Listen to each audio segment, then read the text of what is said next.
As soon as she opened her eyes, Bai Caoxia wore onto a notorious playboy. It is said that her father is a rising star in the northern city, who started from scratch and gained fame far and wide. Her illegitimate eldest brother is a genius and went to Jiangjing University to become the top scorer in the exam. The illegitimate younger sister is the versatile school flower of the international class next door, gentle and courteous. My fiancé is a financial tycoon and a school student. I didn't take a serious look at her and she was just an ordinary person with low intelligence and was kicked out of this family at the beginning. Bai Cao. Alright, then she will study hard and strive to be an ordinary person. Zhong, smiley face. What would be the best of you? The young lady who was assigned to Xiangqing has no background, is uneducated, and can be stepped on by anyone. Can't she?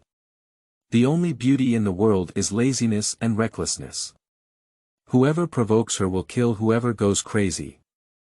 Criticizing the female lead versus being noble, cold, and charming, exuding the aura of a king. Intelligence crushes all the male leads present. P.S. Both male and female leads are very mature in tension. Love learning and be a good person. Keywords of the novel.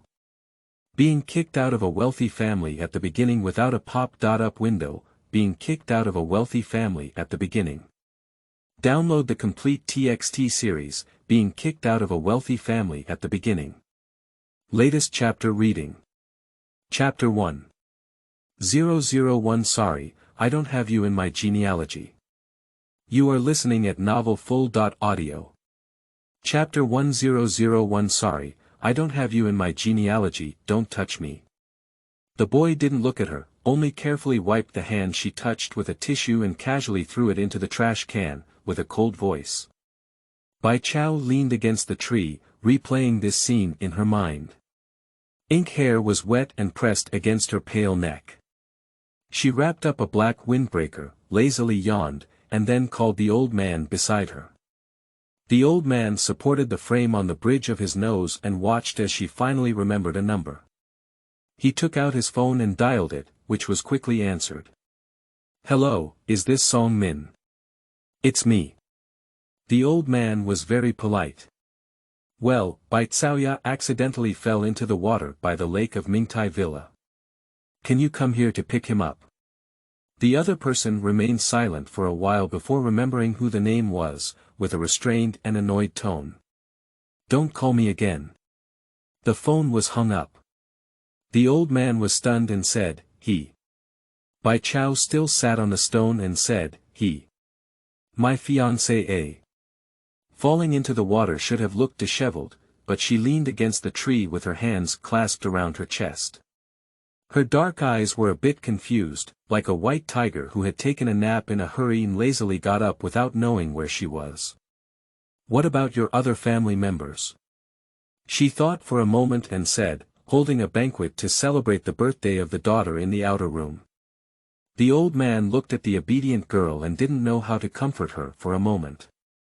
It's okay, Bai Cao tilted her head and chuckled lightly. Thank you for saving me. I'll sit for a while longer. He still had something to do, and rescuing Bai Cao from falling into the water was just a coincidence. I thought the girl had a strong will to die, but I didn't expect her to wake up after her heartbeat stopped for 2 minutes. It seems that there is no intention of committing suicide again.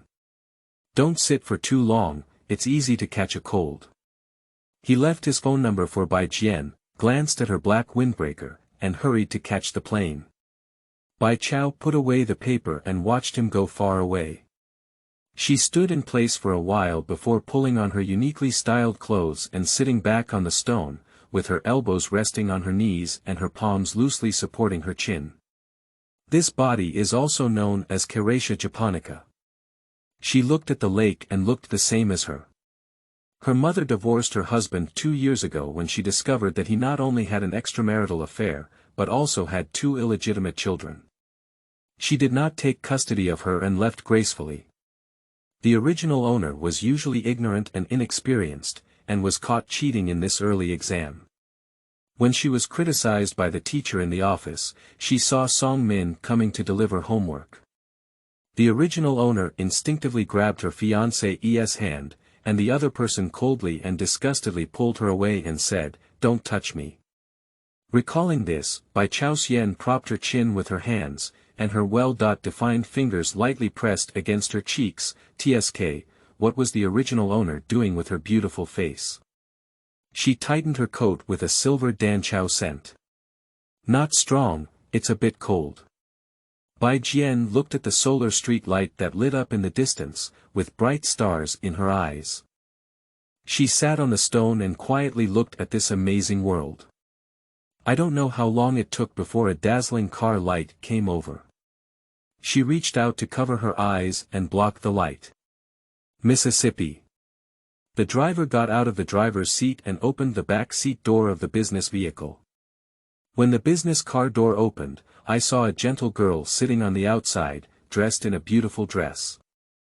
After standing up, Bai Chao realized that there was not only Bai Shaoqi in the back seat, but also a noble young man standing side by side with Bai Shaoqi, looking down at his phone. "Oh, Song Min." "Sister," Bai Shaoqi glanced lightly at Bai Caoxia, giving her a seat in front and sitting in the 3 seats in the last row. "You can sit in the front." The boy who was originally looking at his phone furrowed his brow. Seeing Bai Shaoqi sitting in the back, without saying a word, she put away her phone and pushed towards the back seat. The driver awkwardly glanced at Bai Chao, and every time he saw this scene, the young lady would go crazy. "Miss Song Xiaohe." Bai Chao flicked her hair floating in front of her forehead to sort out her memories. She didn't sit in the back, only gestured for the driver to open the passenger seat. "Drive towards the Bai family." "Minj," Bai Shaoqi in the back seat suddenly spoke in silence, "have you logged into my account?" Did you use Fourier transform in your question?" "This method doesn't work, I've tried it. I look down on people, what if I do it?" She reached out to take Song Min's phone. Song Min quickly protected his phone. He would clean the place where the original owner touched him, but he didn't reject Bai Shaoqi at all. "Then I'll help you stay on duty," he said. Bai Shaoqi, "Ah, are you on duty again? Are you disgusted?" They are both in the international class of number 1 middle school, the key talents of this year, often taking various competition courses together. Bai Shaoqi is no less than any male student in science. The two of them spoke as if there was no one around, and no one else could even get in. The driver glanced at Bai Chao, who was sitting quietly and obediently in the passenger seat, feeling a bit embarrassed. He explained to Bai Chao, "Miss Air told Song Xiao about the software of Jiangjing Preparatory Camp. There are 10 spots in number 1 middle school this year, and they..." Halfway through, the driver remembered that Bai Chao had cheated for this spot and immediately shut up. The Bai family mansion. Bai Qiming sat on the sofa in the lobby, waiting for Bai Shaoqi and Song Min to come back.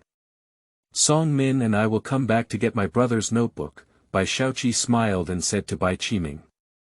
Bai Chao ignored their pleasantries and sat directly on the sofa, casually tapping on the coffee table with her fingertips, gesturing for the butler to pour her tea. When the butler brought the tea to her hand, she lowered her head and blew it casually. "You are nervous about studying, and you also need to practice the guzheng. Don't be too tired." Bai Qiming handed the apprenticeship card on the table to Bai Shaoqi and said gently, "I have been practicing white clothes well for the past 2 days. Dean Jian likes it very much." Song Min was obviously surprised and said, "Do you know how to walk in white?" Bai Shaoqi humbly said, "I only learned a little bit." Bai Chao leaned half against the sofa, tucking her semi-dry black hair behind her ear, and stared at the apprentice poster for a while before lazily interrupting their greetings by tapping on the rim of her cup. "That apprentice poster was my birthday gift 2 years ago," she said. Bai Shaoqi paused in her voice, squinting at Bai Qiming's apprentice invitation. Then with a smirk on his face, he said, "Sister has also learned the guzheng." Upon hearing this, Song Min, who was standing beside him, looked up. No one in Beijing knows, but the white grass is uneducated and inexperienced. Bai Qiming looked at Bai Shaoqi with calmness before turning to Bai Caoxian, his voice becoming cold. Dean Jian is a professor at Jiangjing University, and she teaches students with strict conditions. You don't know the rhythm, so it's useless to hold it. Shaoqi is more suitable than you. Bai Caoxian said with a harmless expression as she held a tea cup in her hand. Doesn't have any rhythm. She smiled. It's quite interesting. She changed her body. Did I say wrong? Bai Qiming's eyes were heavy, but he thought she was arguing. You were angry and left 3 teachers. You were still sleeping in Teacher Li's piano room and studying for a year. Can you tell me how many strings there are in a guzheng? Do you know? I see. Bai Shaoqi withdrew her gaze and said, Dad, if my sister also wants to learn, let her do it. I'll go upstairs first. With lowered eyes and a bright mockery on her face, she stroked her sleeve and was very disgusted by the behavior of Bai Chao. It was really, parrot learns its tongue. She went upstairs in a bad mood, and Song Min followed her as she left. He passed by Bai Chao indifferently without giving her a glance. Song Min knew from a young age that Bai Chao was his fiancé Ae, and others said his fiancé Ae was good-looking. However, Bai Chao was just a nickname for his fiancé Ae. The other person has no presence in his eyes and has not left any impression on him for over a decade. I don't have even the slightest interest in the well-grown white grass in other people's mouths. As the two of them left, Bai Qiming's face darkened, and he handed the apprentice card in his hand to the butler. He looked faintly at Bai Chao and said, Why cheat? Bai Chao retorted, I don't have it. Miss Bai's cheating. What does it have to do with her white rice cake? Bai Qiming almost sneered, so, do you want to tell me that you got into the top 10 schools on your own? Why not? Come with me to the ancestral temple. Bai Qiming felt that her refusal to admit her death was simply hopeless. There are many plaques placed in the ancestral temple, and Bai Qiming took 3 incense sticks and respectfully bowed before saying to Bai, you are 18 years old, not 8. When your older brother was the same age as you, he had already won several awards and discussed several cases. He has no intention of mockery, he just speaks the truth. In her first year of high school, Bai Qiming also put a lot of effort into arranging for her to cultivate feelings with Song Min in the same class. However, Bai did not keep up with the teaching of the international class and fell into the regular class on her first exam. On the other hand, Bai Shaoqi made progress and was able to pass the international class and participate in various bonus competitions based on her abilities. Bai Chao was looking at the plaque behind him, and the other person was bouncing on her minefield. Don't talk nonsense, the son of the outer chamber is also considered my elder brother. Don't you have your own genealogy, do you still want to rub against me? She hadn't changed her clothes yet, and her black hair wrapped around her thin and fair neck. Folding his windbreaker and leaning against the door frame, he smiled lightly at Bai Qiming. The butler looked on in shock as he looked at Bai Chao's beautiful and recognizable face. The other person's smile really resembled that of a highly intelligent pervert. A bloody smell. You. Bai Qiming had never been so disobedient before, especially when the other party was still Bai Chao Tan, the daughter he despised the most. He was so angry that his face turned red and he said, Rebel, you really don't know what it means. He inserted a good fragrance. Not to mention Shao Ku, even if you have 1/10 of Shao Qi. But my Bai family's 200-year history has never had someone like you, he said as he looked up and down at Bai Chao, defining it word by word, cheating in exams, being ignorant and incompetent.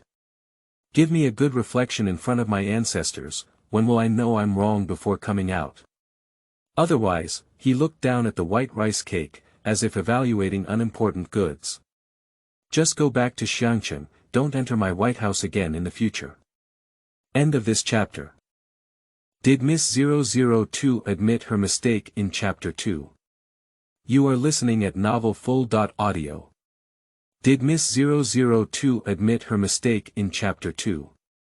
The gate of the ancestral temple was closed. The butler's heart slowly sank as he spoke in his throat. He looked at the white grass, his gaze also very complicated. Xiangqing, the northernmost city, is also the farthest border city from Jiangjing. Dirty and chaotic, mixed with good and bad, the most corrupt place in the country, without even a train station. Bai Cao looked thoughtfully at the Bai family plaque, which has only a history of 200 years. She asked the butler with a complex mood, "Do you still have a white clothes shop now?" Bai Yi Xing is one of the top 10 famous songs of all time, a school song of Jiangjing University. Any elementary school student can know it. Bai Butler thought she was looking for a topic and said, "Miss, why did you make such a fuss? A person's fate is what they are born to be. So, you see, some people can turn things around in adversity, and even if they give her the best conditions, it's just a waste." The young master has had a poor living environment since childhood, but he passed the city's top scorer exam and went to Jiangjing University. He also has a doctoral advisor and is backed by the Jiangjing family. The position of the Bai family in the North City has become increasingly stable, and everyone knows that the young master is not a member of the pool. Bai Qiming is waiting for Bai Shaoke and his siblings to honor their ancestors and be admitted to Jiangjing. It is best to have a record in both the official and city annals. On the other hand, Caoxia Japonica, what's not yours is ultimately not yours, and Miss Eyre has everything she has today, which is her ability. The butler said for a while, feeling that there was no need to waste time with her, and turned around. He must immediately send the apprentice invitation to Miss Eyre. As soon as the butler turned around, he heard Bai Cao speak softly, "Where are you taking my things?" The butler was taken aback and said, "I." He didn't finish a word when suddenly, Bai Caoxia reached out and tugged at his collar, her slender and fair fingertips exerting a slight force. There was a noticeable suffocation feeling coming from her neck, and the butler involuntarily lowered her body. Her heart seemed to be gripped, forcing her to look up at her dark eyes. He vaguely remembered that Bai Chao's mother was Ji Mulan, whose beauty had amazed the entire northern city. It seems that everyone feels that Bai Qiming and Jimulan have not inherited the advantages of Bai Caoxia, and so has he. At this moment, he was somewhat uncertain. After admiring it for a while, Bai Cao suddenly laughed again. She tightened her grip and asked slowly, "Do you know what the last person who provoked me ended up with?" The butler's face quickly turned red due to suffocation and congestion. She let go of the hand that was gripping his neck and calmly adjusted his collar. Her voice was low and gentle, "Look, I'm just joking. What are you afraid of?" Actions can be described as gentle. However, the butler's heart was furrowing, and the alarm bell in his mind was screaming wildly. He covered his neck with his hand and kept coughing.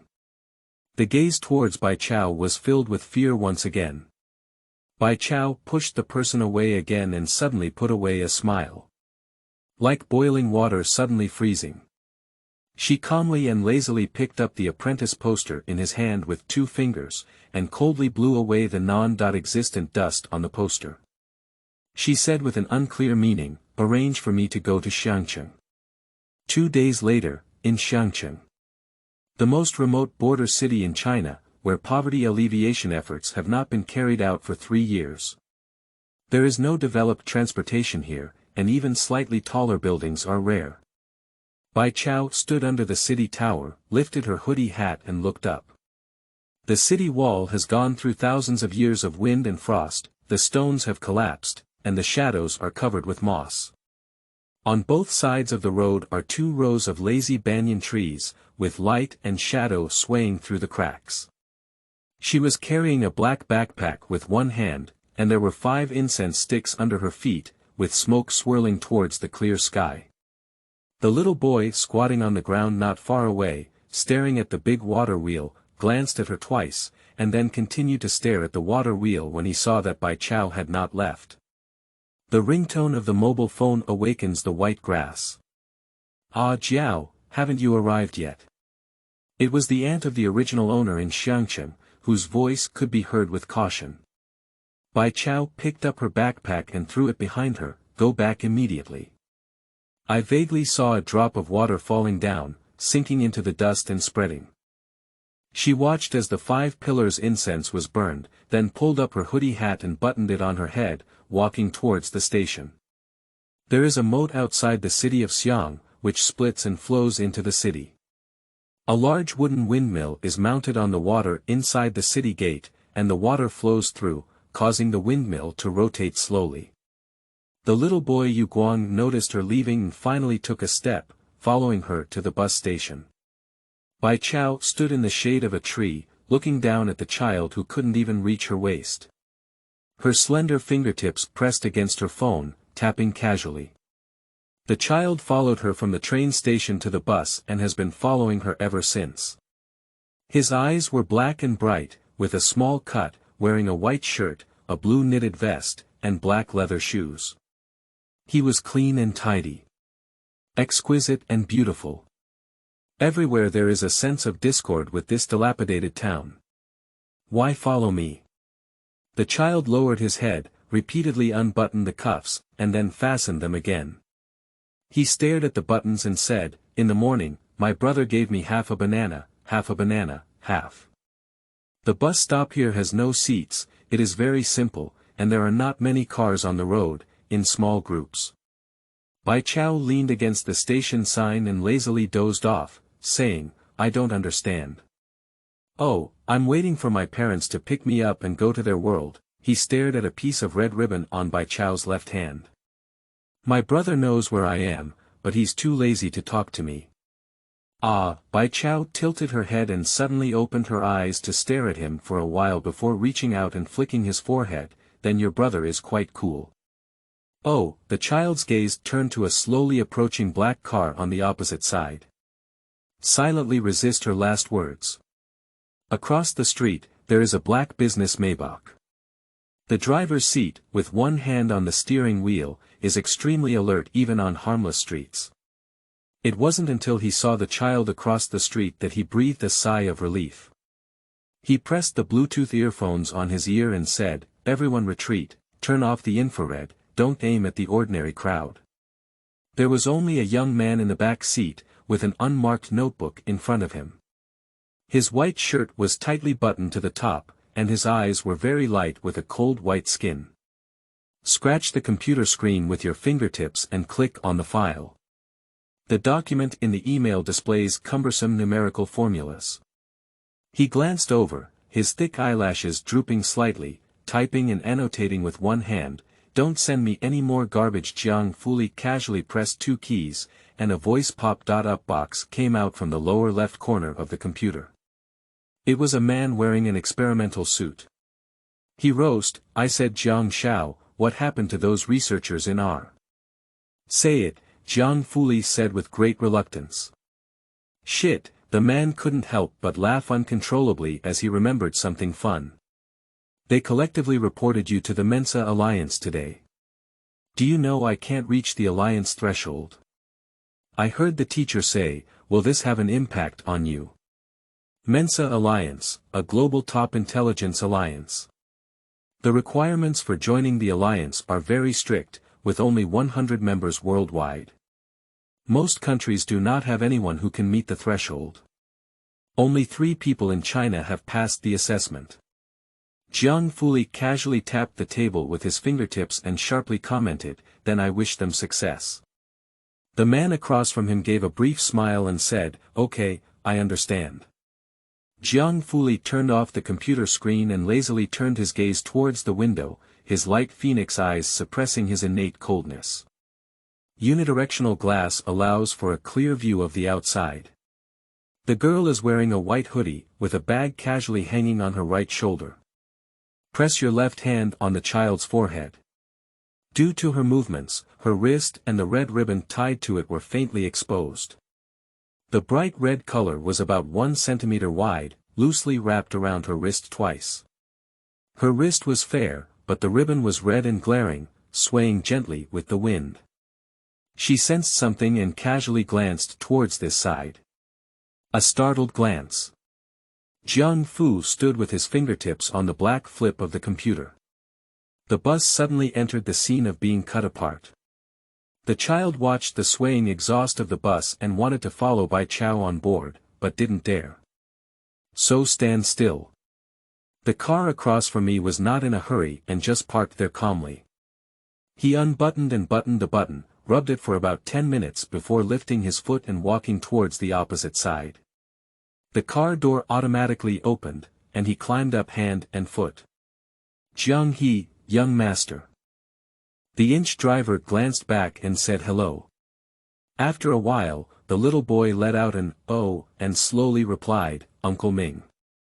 At the same time, the Bai family in Beijing. Family meeting room. The meeting came to an end. Bai Caoxia pushed the door in with her test paper. An old man's eyes lit up and he immediately spoke up, Caoxia is out of school. Come in quickly, we just finished our meeting. Everyone else stood up and greeted Bai Caoxia. Are you in your 3rd year of high school? The old man spoke to Bai Qiming again. Qiming, our Bai family fully supports you. Just mention what Caoxia needs. Their Bai family has a history of 200 years, but in these 200 years, which is also the first generation of genealogy, there was a Jiran, and the genealogy began with this Jiran, who is also their ancestor. Since then, the Bai family has never had a celebrity again. Until Bai Caoxia appears. Thank you, Tai Gong. She's in her 3rd year of high school, Bai Qiming smiled and shook his head. However, there's too much competition for her in this year.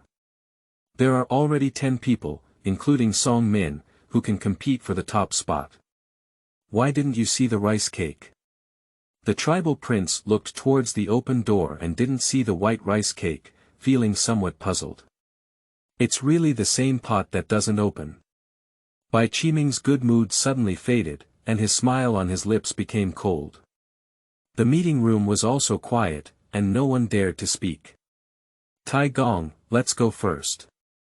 Now that Bai Qiming is thriving due to Bai Caoxia, the other members of his clan naturally won't make him unhappy. Coincidentally, the meeting has also ended, so he quickly pulled Tai Gong out. After leaving the conference room, the person next to him explained to Tai Gong, Bai Cao cheated on the exam at No. 1 middle school and may be expelled. Beijing No. 1 middle school is one of the top 10 schools in China, and it is not easy to enter for education. The Bai family put a lot of effort into sending Bai Cao to study, but unexpectedly, such a scandal occurred in the end. I thought that a talented woman like Ji Mulan would not be inferior to her descendants, said the Grand Duke, with a look of annoyance and shame on his face. He sighed, anyway, a small family still cannot stand the stage. Conference room. I did very well in the exam. Bai Qiming took over Bai Caoxia's paper and was not surprised to see full marks. After signing, he returned it to Bai Caoxia. Don't argue with your sister. I know, Bai Caoxia nodded lightly. She has never considered the white rice cake as her opponent, so why bother? Bai Qiming comforted his daughter again, although your competition is fierce this year, if you can pass Dean Jian's interview and be taught and recommended by her, you may not be unable to be admitted to Jiangjing. I will work hard. She looked haughty, and Bai Caoxia was very ambitious. She had always believed that she would not be like Bai Caoxia and could only stay in place and look up at others. Bai Qiming naturally believed in her. These two siblings have been well educated since childhood and have never bothered him. He asked Bai Caoxia to go back to study. After waiting for someone to leave, the butler Bai came in and added tea to Bai Qiming. Bai Qiming picked up a teacup and took a sip. Suddenly, he remembered Bai Caoxia, with a cold expression on his face. Where is she? She hasn't made a mistake yet. The butler knows that this she is a white rice cake. He didn't dare to speak. Bai Qiming put down his teacup, picked up the extension on the table, and coldly said to the servant at the other end of the microphone, let Bai Cao come to the conference room to see me. Long wait.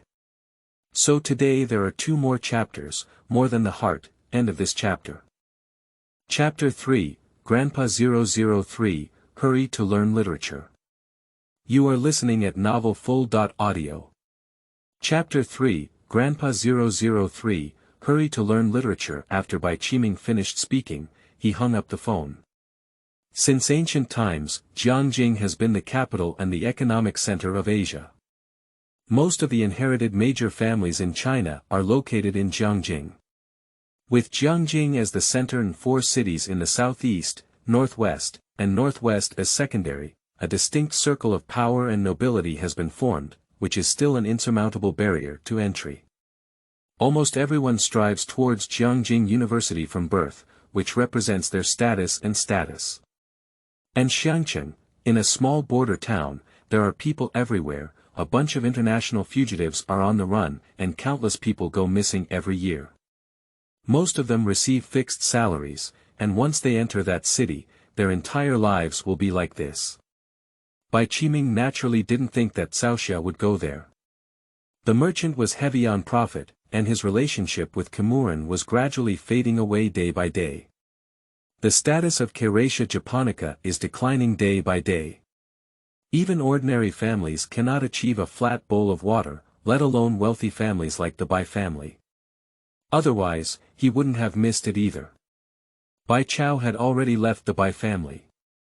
The servants downstairs were also nervous when they received the phone call, not understanding what Bai Qiming meant, and only looked at each other. Where will they find another young lady to come back? In a moment, the servant who answered the phone nervously went upstairs and knocked on the door of the study. Where is she? Bai Qiming glanced at him. The servant was about to cry, Miss, she. Bai, the butler, explained with a slightly hoarse voice and a complex gaze, Sir, Mississippi. She set off for Xiangcheng that night. As for the ancestral temple, she didn't even glance at it.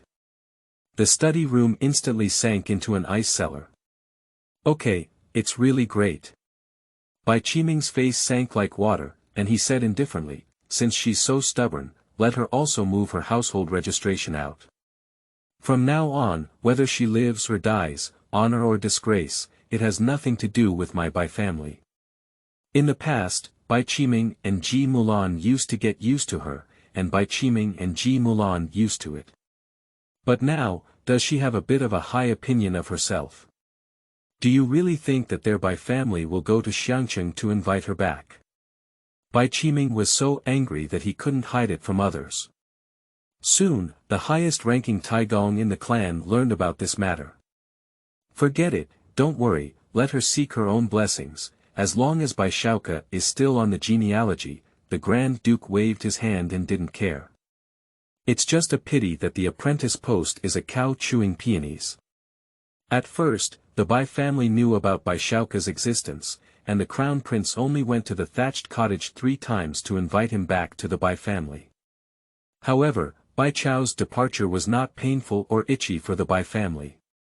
In the hearts of Taigong and others, Bai Chao is not even as good as that apprenticeship card. When she received the news from the Bai domestic servant, Bai Chao had already arrived at her uncle's residential area. She crossed out the message without caring. Bai Jian's uncle lives in the old urban area of Xiangcheng. Unlike the high-rise buildings in the northern city center, the community is very old. My uncle's house lives on the 5th floor, without an elevator, and the stairs are dark and lifeless. When she knocked on the door and walked in, her aunt stood up in a skirt to greet her. She had a pleasing look in her eyes and reached out to pick up Bai Caoxia's suitcase. Ah, Caoxia is here, why don't you call me to help you pick up your luggage? Bai Chao didn't give it to her, and her aunt smiled and took a step back. Bai Chao looked up and said, Hello. A lazy yet exceptionally outstanding face. Aunt Ji instantly felt that this 100-square-meter dilapidated home and the dark stairs were out of place with her niece. Let's have dinner first, Ah Jiao. This is your grandfather, you probably haven't seen him before. Your uncle is still teaching students how to draw and won't be able to come back until evening. Do you remember Uncle? Aunt Ji was always enthusiastic and introduced her grandfather sitting on the sofa. Bai Chao's gaze fell on her grandfather. Her grandfather, Ji Heng. In the original owner's memory, Jimulan had a bad relationship with the Ji family. He had only returned once in so many years, and Jimulan stood at the door waiting for a long time. Jiang did not open the door at that time, nor did he see them. This is their first meeting. Jiang sat on the fabric sofa, gazing at the TV broadcasting news. He wore reading glasses on his nose and a coat that was slightly whitewashed but embroidered with exquisite patterns. His back was straight and he held an old-fashioned cigarette stick in his hand. My aunt went to the kitchen, and after a while, Jiang spoke in a muffled voice, "Has your mother contacted you in the past 2 years?" Bai Cao looked at the exquisite patterns on his body and sat on the sofa with her eyes down and legs down. She looked obedient and harmless, but her fingers wrapped around the red ribbon, saying, "No. The original mother has been missing news for 2 years. Jiang nodded, lowered his head, and silently took a sip of dry smoke before speaking again. Bai Cao sat obediently for a while, but when no one was looking at her, she leaned on the sofa and lazily took out her phone to read the news. Lunch is very sumptuous, with a taste of white grass. Has your student status been transferred yet? Jiang asked in silence. I'm doing it now, I'll be able to transfer it in a couple of days. Well, when your uncle comes back, ask him to help you contact the teachers at Jiangjing Middle School. Aunt feels like something's wrong. Student status. What student status? I transferred to Jiangjing to go to school, Bai Cao said after only eating a few bites of white rice. She put down her chopsticks, and left the Bai family. My aunt's mind was buzzing. What does leaving mean? Bai Caoxia took out a piece of paper and wiped the corner of her mouth lightly, saying, the meaning is that I have been kicked out and my household registration will also be moved out, so I can't go back. What? Aunt Ji's voice was a bit sharp, and what about your dad? Bai Cao looked at her obediently with a look of, what are you saying? She didn't see the joke on Bai Cao's face. My aunt didn't eat much and was absent-minded, not knowing what she was thinking. She couldn't help but take out her phone and search at the dinner table. I don't know what I saw on the news, she has a bad complexion and hasn't even washed the dishes. Uncle Bai Jian returned quite early, and before he could say hello to Jiang, he was taken to his room by his aunt. The sound insulation was not very good, and my aunt's voice could be faintly heard in the room. Ji Xiaojun, did you already know she was going to live here and asked me to prepare a room for her? You keep your voice down, Uncle Ji lowered his voice. Dad and Akio are right outside. But don't you take a look at how big our family is. Not long after, the two of them came out. All right, Jiang picked up the pipe that was set aside and tapped it on the table. The sound was loud, and his wrinkled face showed no expression. He lowered his head and lit the fire, and the smoke blurred his expression. Ah Jiao, go to my place. Ji Xiaojun looked at his father and opened his mouth. He knew that once Jiang made a decision, no one could influence him. My aunt was also stunned for a moment. After a moment, he smiled and stroked his hair. Dad, should we have dinner here? No, Jiang spat out his cigarette ring and looked at Bai Cao. Follow me back. Ji Xiaojun fell behind Jiang by one step and waited for someone to leave before he looked at his wife and said, Shenqing, listen to what you just said. Ah Jia, she just returned today. Do you think these are appropriate? Having been together for many years, his wife did not lack emotional intelligence. He didn't understand why she deliberately let Jiang and Bai Cao hear that. I specifically told your father that your family has the same moral character. If you don't speak up, your father won't understand. Shenqing picked up a cloth and sneered coldly. She was restless in her heart. She has a clear understanding of her niece's character, and she never fails to fight, drive, or go to bars. At the age of 18, Ji Mulan had a falling out with Jiang. No one in the Ji family knew that Ji Mulan had married into a wealthy family. Shenqing still secretly saw it on Ji Xiaojun's phone before. The Bai family has never recognized the poor relatives of the Ji family, and they have never come to Xiangqing. She originally thought that Bai Cao might be able to walk with the Bai family when she returned to Xiangqing. Unexpectedly, this Bai Cao has the same moral character as Ji Mulan and has fallen out with her wealthy father. Let me ask you, is she also in her third year of high school like Wan Xian?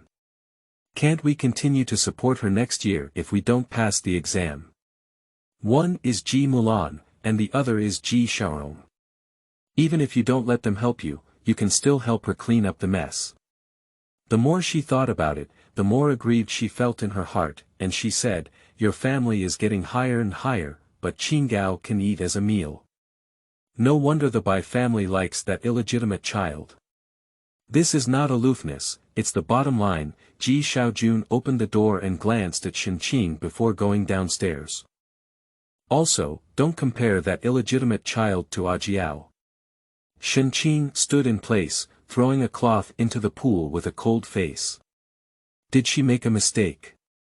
Bai Chao's biological mother abandoned her like a poor shoe, so she gave birth to a good child and had a family to protect her. How does that high-intelligence illegitimate child of the Bai family compare?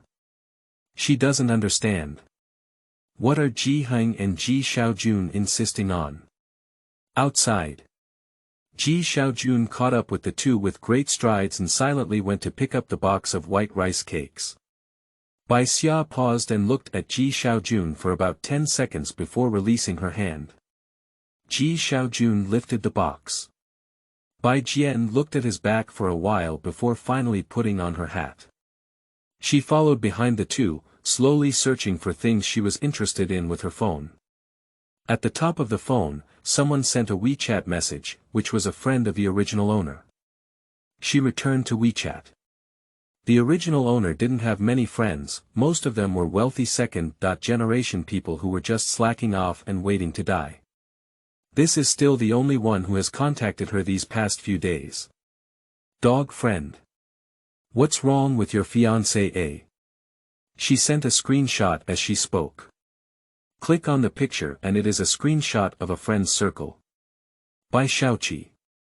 This is the price of looking down on people. Mischievous image. The accompanying picture shows her esteemed fiancé leaning sideways with a cloth wiping the glass. It can be seen that Bai Xiaoqi has a wide range of social connections and is very popular. Below are a bunch of likes and comments from people. Who wouldn't know Song Min, the third young master of the Song family in Beijing? I'm delighted to hear that we, Song Shao, have descended to the mortal world. It still has to be you, goddess. Insiders say that Song Shaoan never believes in evil, but has he forgotten that Xiaoqi, you are Bai Xuechang's biological sister? That's right, he thought Xiaoqi was the young lady who stayed in our international class for less than a day, had poor science skills, and was driven to study literature by our homeroom teacher who couldn't bear it anymore. P.S. Xiaoxiang held a spin-off creative activity where babies searched on Weibo for topics such as hashtag along the way, disturbing flowers and wilderness, following the sound hashtag. Let me see your strength and look forward to your works. Grandpa, he deserves my title because many people haven't seen my 9 o'clock p.m. extra questions, so let's make it at midnight instead. End of this chapter. Chapter 4004. How was Qingshui Street Fighter tempered? You are listening at novelfull.audio. Chapter 4004. How was Qingshui Street Fighter tempered? What? She used to be in an international class. Confused face, how did she get in? Everyone, listen to me. Class 2 is the worst, forced to tow an aircraft carrier, Class 2 student committee. I'm so annoyed that our humanities class's grades were dragged down by her. This time, it's even better. I got 0 points on the exam, and she cheated alone. Our entire class will be ridiculed, Bai Xiaoqi replied to the second-class student committee. Sister has already gone to Xiangqing. This is a screenshot of all the content. The original owner did not add Bai Xiaoqi on WeChat, nor did he add Song Min. Dog friend continued to send a message to Bai Chao. I was so angry that she deliberately replied to the message from the second-class student committee. Everyone went crazy. What's going on? Are you really in Xiangchen? Bai Cao. As you can see, people are in Xiangchen, dog friend. Are you a fool?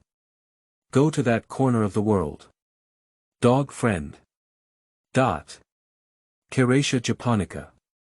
Smiling, dog friend. Are you smiling at me? Miss Bai doesn't quite understand modern people's smiles. She made a question mark and went back to Chengdu, searching for topics she was interested in. Jiang doesn't live in the community, he lives on Qingshui Street. In the undeveloped slums of Xiangchen, there is a large area of bungalows, dark and humid. Outside, there is a block, no matter what the area is, with bars and black markets at the end of the street. Everything is very chaotic. The river facing Qingshui Street is the boundary between the two countries.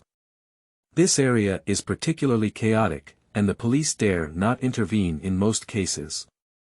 Today, I could see a few police officers swaying, with a small bump in their waist that was accompanied by a gun. Ji Xiaojun glanced at it and was surprised. Is there anyone patrolling today? It's only recently. Ji Heng held a pipe and walked towards an alley. Ji Xiaojun nodded. It would be better to have a police officer, at least to ensure the safety here. After all, Bai Chao's face is quite dangerous in this area. The alleys here are narrow and dim, with a cobblestone road and piles of uncleaned garbage at the corners. Occasionally, black water squeezes out when stepping on the cobblestones below, creating a world different from the brightly lit North City. Bai Cao was very quiet all the way and did not express any opinions on the conditions here. After circling several alleys, I finally arrived at Ji Heng's residence, surrounded by low bungalows. Ji Heng took out the key and opened the door to a small courtyard. The yard is not big. In the middle is a wudong tree. Under the tree is a stone table and a well. Ji Heng took out his cigarette stick and pointed to the room on the right. That's the room your mother used to live in. You can sleep there. The conditions are like this. If you can't get used to it, go back to the Bai family. After speaking, Ji Heng turned his head and entered his room. Ji Xiaojun comforted Bai Cao with a smile, and seeing that she didn't object, he breathed a sigh of relief and took her suitcase in. Although the room is a bit old, all the items inside are well preserved and cleaned. Bai Cao opened the suitcase, took out a pile of books inside, and placed them on the desk by the window. Ah Jiao, you. Ji Xiaojun thought that the box was filled with her clothes or girls' cosmetics, but he didn't expect it to be a full box of books. He hesitated for a moment before whispering, "You don't have to worry about school matters, we will find a way." He went out to find Ji Heng. Bai Cao leaned against the table and flipped through a book, taking out the math she was most interested in to read. From mathematics to geography and politics, and then to English, English was completely the language she didn't want to read. She briefly flipped through it before looking at the last one, history. If the original master studies literature, there will be history. About 5 minutes later, she finally pulled out one of the history books. Inside, a test paper was picked up by her and dropped to the ground. She bent down and picked it up casually, but her gaze touched a problem on it. 20. Briefly describe Liang Zuan's taxation system, and what impact did it have on the Changji year of the Daong dynasty? Why did his death push Emperor Jiang Wu's seizure of the throne to its peak? Pa. Bai Cao suddenly sandwiched the test paper into a history book. She breathed quickly, her fingertips contorted the history book, her round fingernails turned white, and her long eyelashes drooped, covering her trembling pupils. Do you want me to accompany you? Ji Xiaojun saw Bai Cao about to leave from a distance, so he walked out of the door and explained, "It's quite winding here. Shen Qin and the others don't remember the way." Bai Caoxia reached out and put on her hoodie hat, shaking her head. Cheng, Ji Xiaojun looked at her as if she was a bit silent, speculating that she might be in a bad mood at the Bai family. He slowed down his voice and said, "Don't go far, call me if you can't find a way, be careful. Okay. Bai Caoxia followed the original path and walked outside. She has a good memory. Although the road is complex, she will never forget it even after walking it once. She used to draw many maps during marching. 2 pieces. The middle-aged man at the street vendor handed her mineral water and wiped the sweat off his forehead with a towel around his neck. Little girl, aren't you from this area? She has an excellent appearance, a special temperament, and an outstanding physique that is clearly different from ordinary people. The boss can tell at a glance that she is not from here. This Qingshui street is an old urban area, a bluestone road over 3 meters wide, with gambling houses, black market bars, and a mix of good and bad at the end of the street. Further 1 kilometer ahead, it becomes even more complicated, the border between the 2 countries. Even if someone disappears, it is not uncommon to overlook the area. Bai Cao nodded, took her Huami phone and scanned the code to pay, her gaze fixed on the huge banyan tree branch next to the store. The banyan tree is in the front temple, and the low houses next to it are all covered in thick branches. The 3-meter-wide street was lazily crossed by a branch. There are also several red silk threads hanging on it. The tree god is over 1,300 years old. The shop owner continued to move the boxes piled up outside the store. When he saw Bai Caoxia looking at the banyan tree, he explained, "It is our protective deity. If you want to go and see it, you can take 2 steps forward and enter the main entrance, which is our tree god temple." Bai Chao's long hair drooped from the side, and she leaned against the wall to look at the tree trunk, with a hint of laziness in her eyes. It's been over 1,000 years. I feel a few lines of sight beside me. The shopkeeper put down a box of things, turned around, and involuntarily squeezed the towel hanging around his neck. A few people appeared on the street, not too hot, but the leader was wearing a white vest. I didn't pay attention to the white vest approaching. Glancing at the exquisite face that Bai Cao wanted to conquer, he casually took a box of cigarettes from the boss's shop and asked him, pulling out one and biting it. "Who is she?" The boss hesitated for a moment and nervously said, "She's my niece." "You have a niece with an egg." Bai Vest sneered and kicked him away, approaching Bai Cao. The boss was kicked aside and said, "Someone is patrolling these days, you. A few younger brothers gathered around him, obviously very familiar with the scene, and did not pay attention to the white rice cake. They relaxed and stood on the side, laughing and watching the farce. Bai Cao glanced at her white vest and said, "Looking for me." The white vest made her heart skip a beat as she took a big step forward. He looked up and down at the white grass, his eyes like a sticky venomous snake, and lit the cigarette. "Do you know that coming to Qingshui Street requires paying protection fees?" "Protection fee?" Bai Cao calmly flicked away the leaves floating on her shoulders. She tilted her head and smiled, her eyes seeming to have stars. "Sweet and well-behaved. It gives people a strong desire to conquer." "Yeah." The white vest was unbearable, as it reached out to touch Bai Chao's face. In just one breath, Bai Cao twisted the empty bottle and threw it into the trash can. As he turned sideways, he reached out and pinched the arm that the white vest was extending over. With a strong force, he folded his arm and grabbed his hair with his backhand. The white vest let out a scream of agony as he was about to resist, but was thrown head-on onto the wall behind him. With a loud bang, his head was smashed hard against the wall. Blood immediately oozed out of his forehead. Bai Beixin's facial features twisted with heartache, and he realized in horror that he couldn't move. He could only stare at her with wide eyes and say, "You." Bai Caoxian grabbed his hair with her hands, lazily smiling as she forcefully slammed his head against the wall again with tremendous force. Bang! With another sound, more blood flowed out, and the white vest had golden eyes, losing its ability to resist. Like a rabbit being squeezed and flattened by others. No one doubted his skills, the white vest was the one they could fight the most in this area, that's why he became the big brother. The three little brothers next to him huddled aside.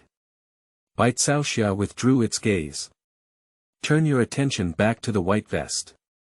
She was actually a little curious about what kind of smoke everyone in this world would smoke. Bai Cao took his cigarette box from his white vest with a frightened gaze and slowly pulled out one from inside. Her bright red lips lightly nibbled on the cigarette butt, and her eyelashes drooped carelessly.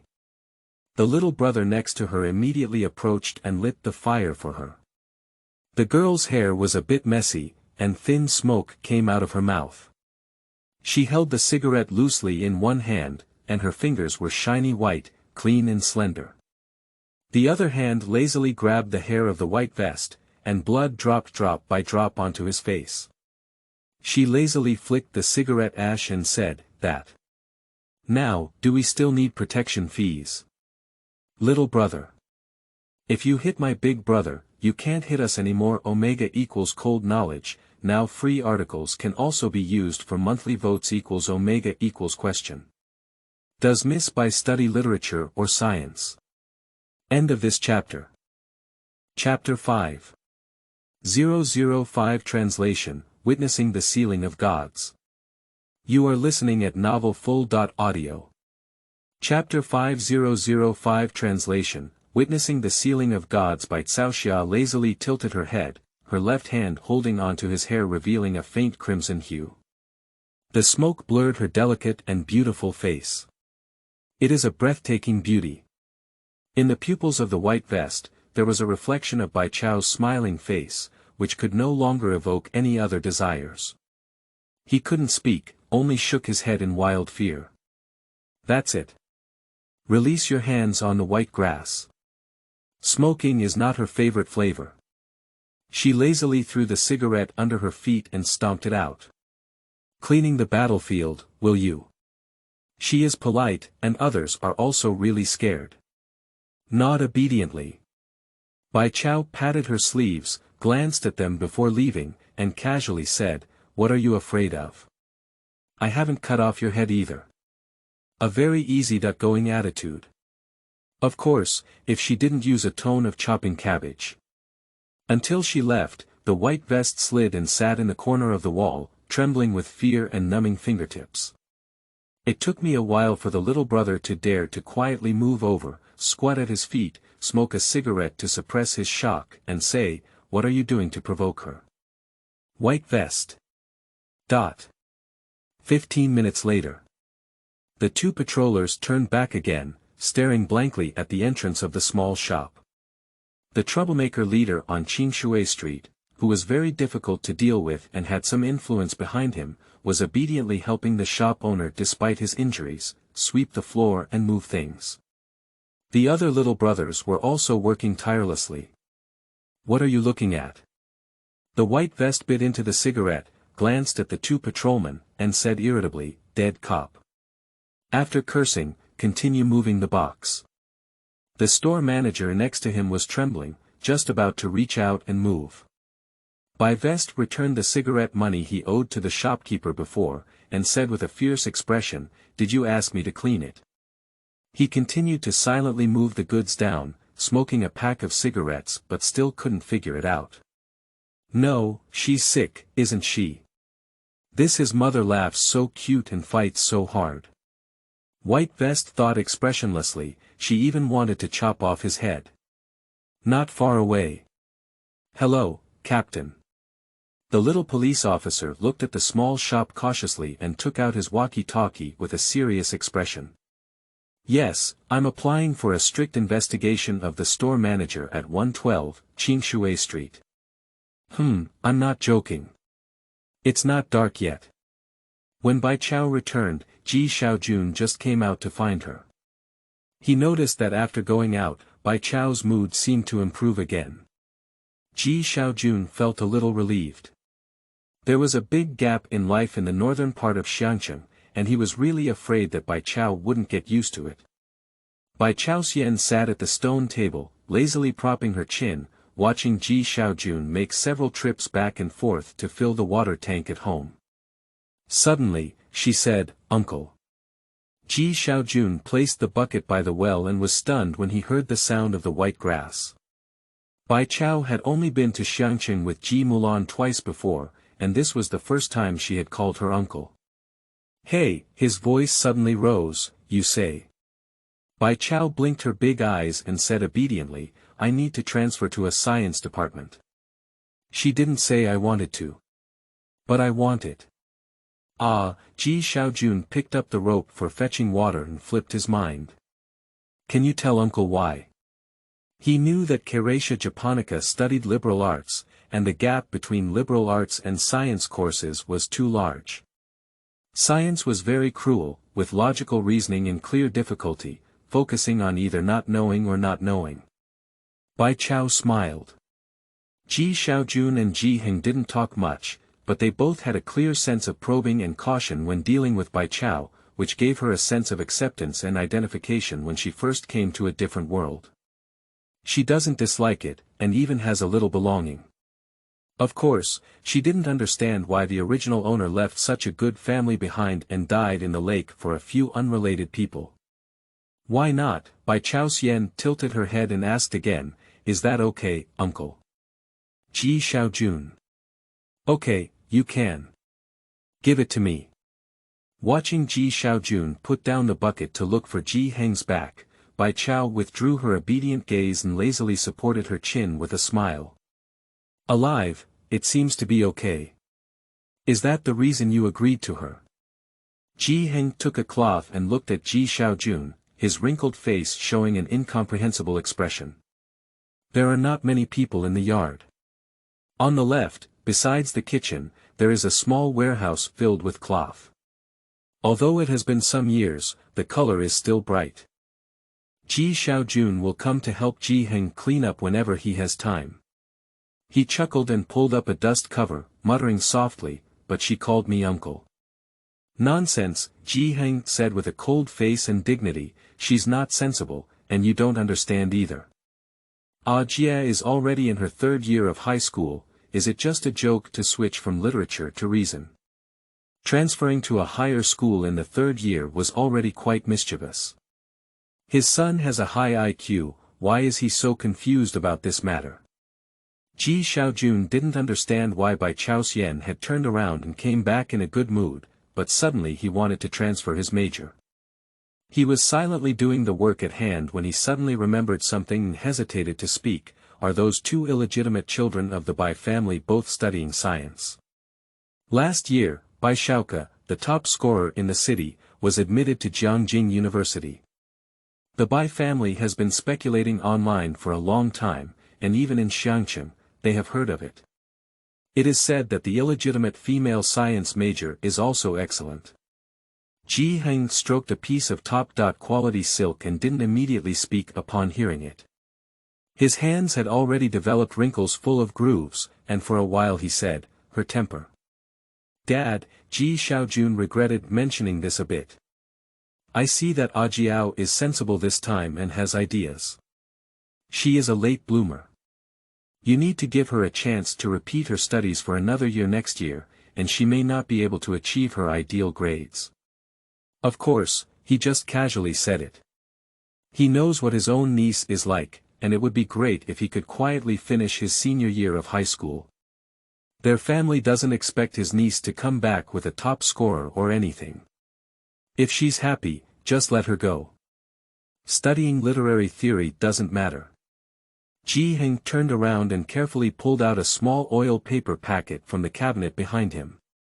He then opened the oil paper packet and pulled out a slender needle from inside. No further refutation. Ji Xiaojun knew at a glance that he had agreed. He placed the cloth and watched as Ji Heng took the needle, saying, "Can I help you lift the embroidery frame out?" Ji Heng did not immediately return. After a while, he nodded dispensably and said, "Take it." Ji Xiaojun's eyes lit up and he said, "Hey. I'm going now." It was already dark, and Ji Xiaojun called Shinqing and said he would go back later. He stayed behind to help Ji Heng clean the warehouse, take out the embroidery frames and clean them, and then put them in the yard to air. He hummed a song to wipe the dark embroidery frame. The light in the Bai Chao room was also on, and he could see the reflection reflected on the window. She was reading at her desk. Bai Chao is different. Ji Xiaojun could feel that even when she stepped on the Blackwater in the stone today, she didn't frown. She is different from her mother. Ji Xiaojun suddenly felt that it might not be a bad thing for Bai Chao to be sent back by the Bai family. Ji Xiaojun is helping Bai Jian contact the school and teachers. In addition, her household registration needs to be moved to the Ji family. Bai Jian has been in the library these days, and what surprised her in this era is not only her phone and computer, but also the library. She had never seen a library with such a rich and publicly available collection before. This is really a great era. Just a question. Bai Jian lowered her head, looked at the physics book at hand, then looked at the physics exercises. After writing 2 questions, she put down her pen and murmured softly, "Am I finally starting to tarnish the teacher's reputation?" Before, that gentleman had 6 skills and a refined life. She dared not say she was too proficient, at least she had already graduated. With the rapid development of modern technology, the original owner had an empty mind without any knowledge. She spent a few days reading in the library and was able to understand most of it. She didn't think the book she was reading was difficult, but the problem is like this: the knowledge and examples she learned. 1 + 1 smiley face. The question she did. Prove that I pi + 1 = 0, Bai Chao thought softly. I don't know if the teacher will forgive her for embarrassing her in modern times if she burns 2 more sticks of incense for her when she goes back. The library has a large collection of books, but there are also shortcomings. For example, deeper knowledge, such as a larger question bank. She didn't even see it. Upon hearing her sigh, the child holding a paintbrush next to her tilted his head and opened a pair of big black and white eyes, flickering at her. Select C. He suddenly spoke up. Bai Xia paused for a moment and flipped through the answer. See, it's right. So he turned his face and said, quick calculation. On her first day at the library, she saw that when she came to Xiangcheng, she followed her from the train station to the children at the city gate, and fate was not shallow. In the following days, both of them appeared on time when the library opened at 8 o'clock. They read and studied together, and neither of them was very talkative. The little kid shook his head. After a while, he explained, my brother has set up a shorthand model for this type of question and has an algorithm. Which family's ordinary child shorthand model? Bai Chao accepted well and said, so, do you want to drink milk tea? No. Bai Chao didn't give him a chance to object. She lay on the table and smiled, saying in a gentle spring breeze, by the way, I've always considered you my good friend. She stuck her shell and said, what's your name? Jiang He. Jiang He, the crane heading towards the lonely mountain has not returned yet. Oh, Jiang He, I've always thought of you as my good friend. Bai Caoxian crumpled the paper in her hand and threw it back casually, tapping his head. Let's go, get out. 2 people left their seats. The paper steadily enters a red hollow waste paper basket in the corner. My phone rang in my pocket, and there was no signed number. Bai Chao picked it up casually and said, hello. The other side obviously didn't expect her voice to be so calm. After a pause, she spoke indifferently, it's me. Who? Bai Chao didn't have much patience. Bai Nian, I have more common topics with Bai Shaoqi. Even without her, our relationship wouldn't have changed in any way. On the other end of the phone, Song Min didn't believe that Bai Nian didn't have his phone number, only thinking that Bai Nian did it intentionally. He pressed his eyebrows and said coldly and wearily, don't you think it's childish to bring the apprenticeship post to Xiangcheng because of this?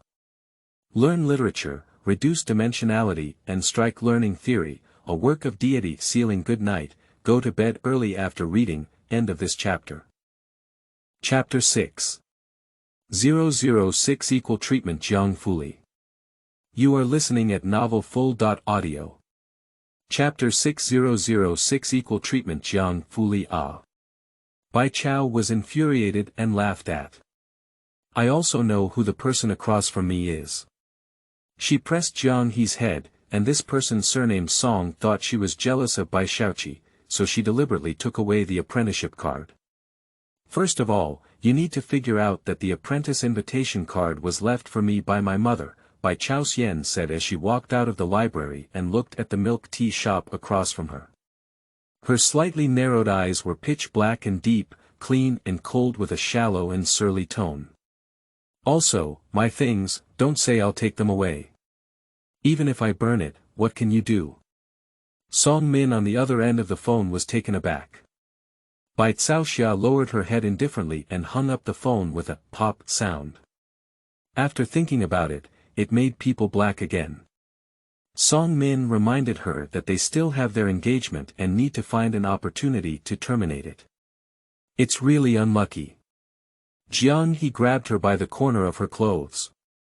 Bai Cao lowered her head and lazily squeezed his cheek with her hand. Her fingers were slender and cold like jade, and she said, "You're still cute. Tell me what to drink." 2 minutes later. Bai Cao is queuing up at the milk tea shop across from her. This is the only milk tea shop in the area, and it's time for work and class, so there are quite a few people queuing up. Jiang He didn't like crowded places, so he squatted on the roadside waiting for her. He encountered a difficult problem for the first time in his life. His good friend wants to treat him to milk tea. Of course, as a condition, Jiang He poked the black watch on his right hand, and the watch immediately revealed a thin, three-dimensional plane hanging in the air.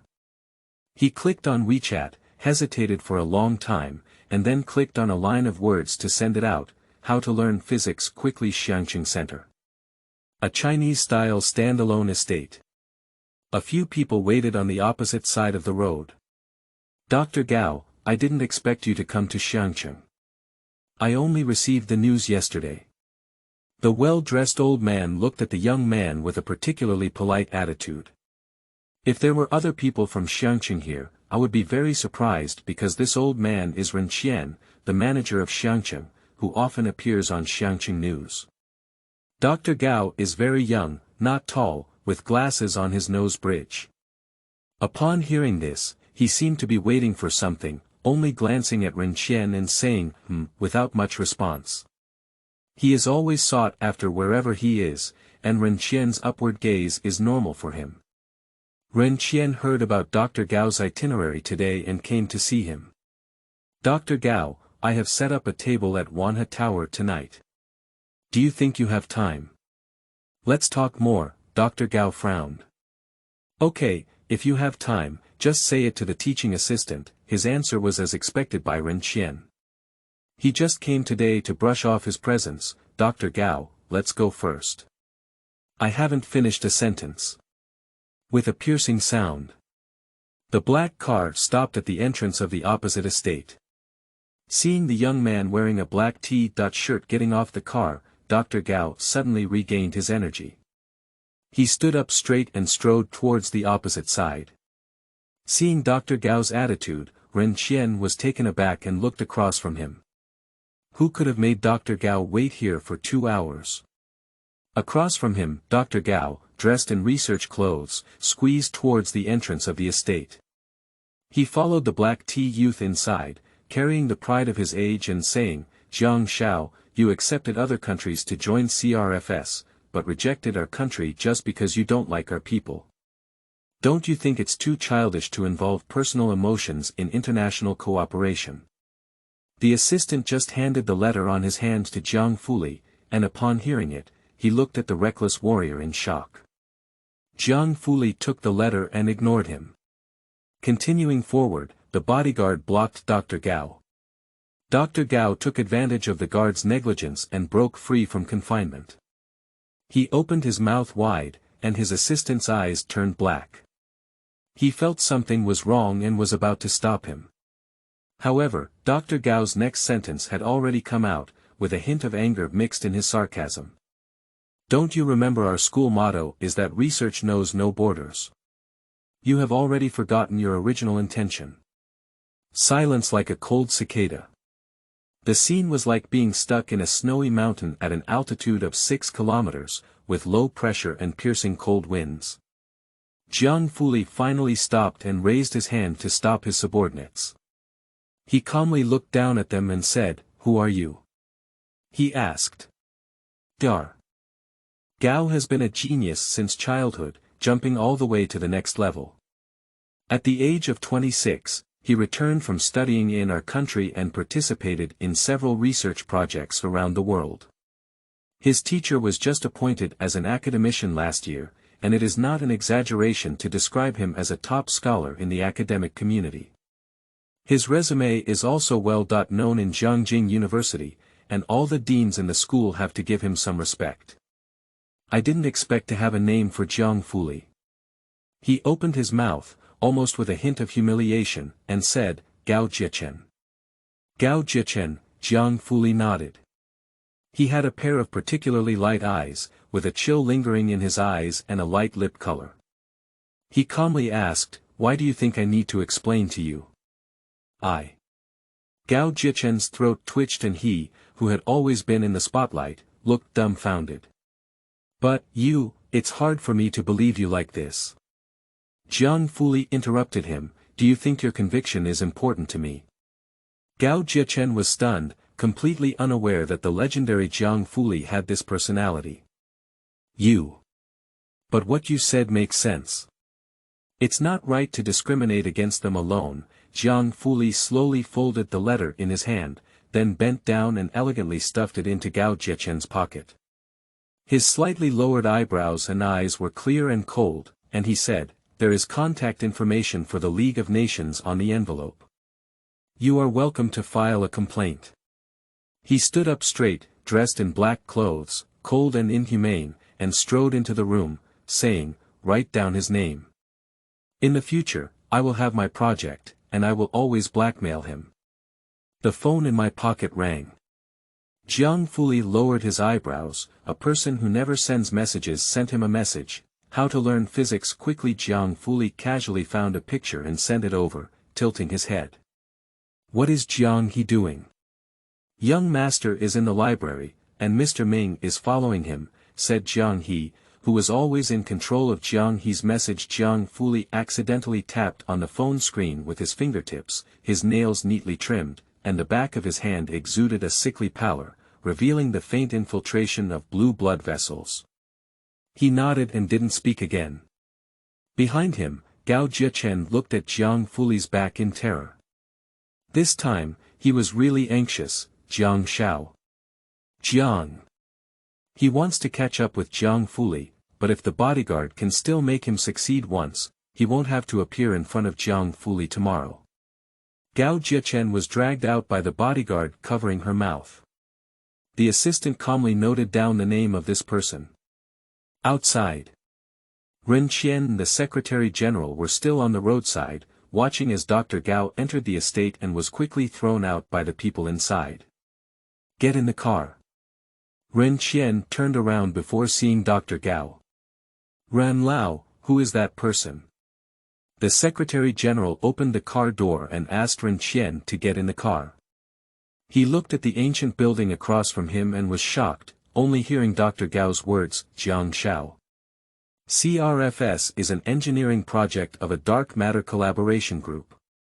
Jiangjing has chosen the air raid shelter left behind by Qingshui as the foundation for the construction of the Research Institute, which is 2,900 meters underground and the deepest dark matter research institute in the world. It is currently undergoing evaluation and acceptance of supporting projects. The level of confidentiality is high, and as the highest administrator of Qingshui, Ren Jia is not aware of the specific internal list. He only reached out to Dr. Gao, the teaching assistant, through acquaintances. "I don't know, the content of the CRFS project has a high level of confidentiality." The person inside. Ren Jia thought for a moment, his surname. Dr. Gao called him Jiang Shao, his surname is Jiang. As the Secretary General spoke, his eyes suddenly widened. No wonder. Ren Qian looked out the car window and said in a distant voice, "You can contact Dr. Gao's teaching assistant tomorrow. I hope he hasn't seen us." The Secretary General is also unsure if Dr. Gao has seen it. If Dr. Gao finds out that they have seen each other's embarrassed side, the matter of making friends is unknown. Let's take a look again. Ren Qian sighed lightly and remembered another thing. Why did Xiao Rong suddenly take a leave? We didn't even have time to meet Dr. Gao together today. He has gone home. The Secretary General lowered his head and flipped through the itinerary in his notebook. Mr. Ji said to take Miss Wanxian to see her grandfather. Upon hearing this, Ren Qian did not express any opinion.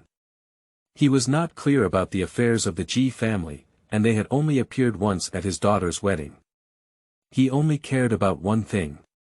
Why go back at this point? I used to only go back during festivals and holidays.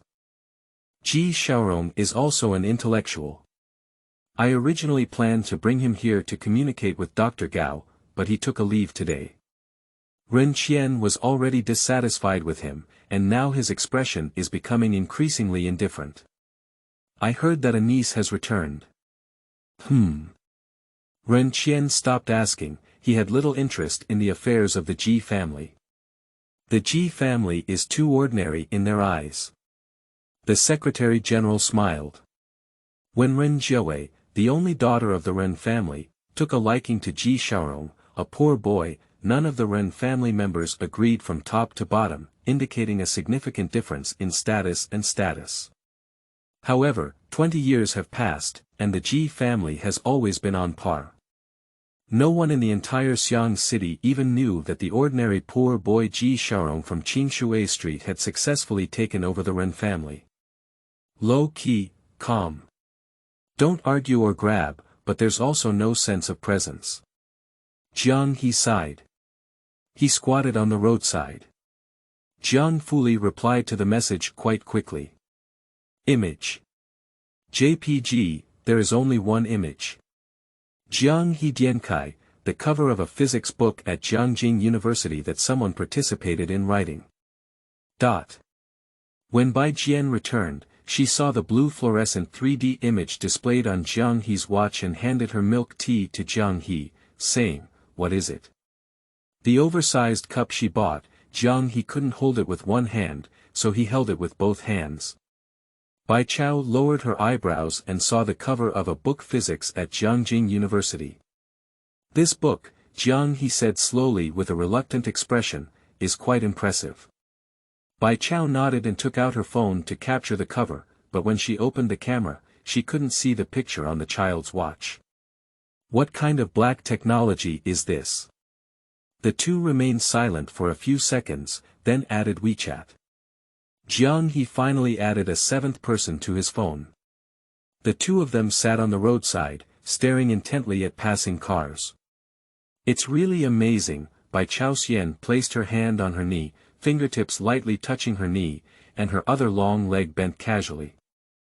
I've looked at the vehicle's electrical system, and the book says that the magnetic field of its rotor can generate AC electricity in the stator after being powered on, but it's still amazing. Bai Chao is interested in everything modern, and she can imagine electrical systems with her eyes closed.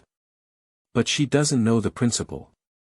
These past 2 days, after finishing their studies every day, the two of them sat on the roadside watching cars. Jiang He held milk tea and tilted his head to look at her. All right. Bai Chao glanced at WeChat and her grandfather asked her when she would be back. She inserted a straw into Jiang He's milk tea and stood up to pat his head. I'm back, see you tomorrow. She took the number 12 bus. Jiang He squatted in place, holding milk tea in his hands while drinking, and looking up to watch the 12th bus shake and leave. A car parked silently in front of him. The car door opened and a man with an inch head got out of the driver's seat. Jiang He climbed into the back seat and spoke as the man fastened his seatbelt, "Uncle Ming." Ming Dongheng didn't expect him to take the initiative to speak, and his tough face couldn't show gentleness. What's wrong? Jiang He said slowly, can I go back with Sister Bai? Ming Dongheng. He said expressionlessly. I will help you ask the young master. The problem is, taking you back will scare her parents to death, right? She's kind enough to play with you. Why do you want to repay kindness? Qingshui Street, Jiang's home. A middle-aged man stood in the yard, looking down at the brown antique embroidery frame. Dad, you've been watching for half an hour, said the girl sitting at a stone table wearing a school uniform from Jiangjing Middle School, bored with her phone. When are we going home? The man was wearing a black suit and didn't look back when he heard the words. Wait for your cousin to come back, he said. Am I just a cousin? Ren Jia was surprised. She has only visited the Ji family a few times since childhood and is not familiar with their affairs, but she remembers having only one uncle and one cousin. Well, you also have an aunt, Ji Xiaorong said succinctly. The two are talking. Jiang came out from inside and gave a small gift box to Ren Jia. Thank you, Grandpa. Ren Jia smiled sweetly as she reached out to take the gift box and casually placed it on the stone table. But I don't care in my heart. Her daily necessities are all customized by the Ren family. As the only daughter of the Ren family, every piece of clothing is customized by a well-known brand, but every time Jiang comes here, she has to make clothes for her. Ren Jia naturally didn't like it. Her mother had her clothes stored in the warehouse even after taking them back, and she never wore them once. Little sister, there's still no news. Ji Xiaorong's gaze withdrew from the embroidery frame. Frowning, he didn't know much about Caoman. The other person had a proud personality since childhood and didn't get along well with him. Jiang picked up his cigarette bag and said, no. According to Big Brother, her daughter is going to come over here. Ji Xiaorong no longer asked Ji Mulan about this matter. Ren Jia listened to the two of them talking haphazardly and had a rough idea. This relative is 2 years older than her and is now in her 3rd year of high school. She listened for a while, but didn't pay much attention. She picked up her phone and chatted with her friends for a while, raising her eyebrows and eyes. Senior brother, do you think? Would she hear that my grandfather is Ren Jia and want to turn around? She asked while typing. Go to bed early after reading. Good night. End of this chapter. Chapter 7. 007 Ren Jia, Enrollment. You are listening at novelfull.audio.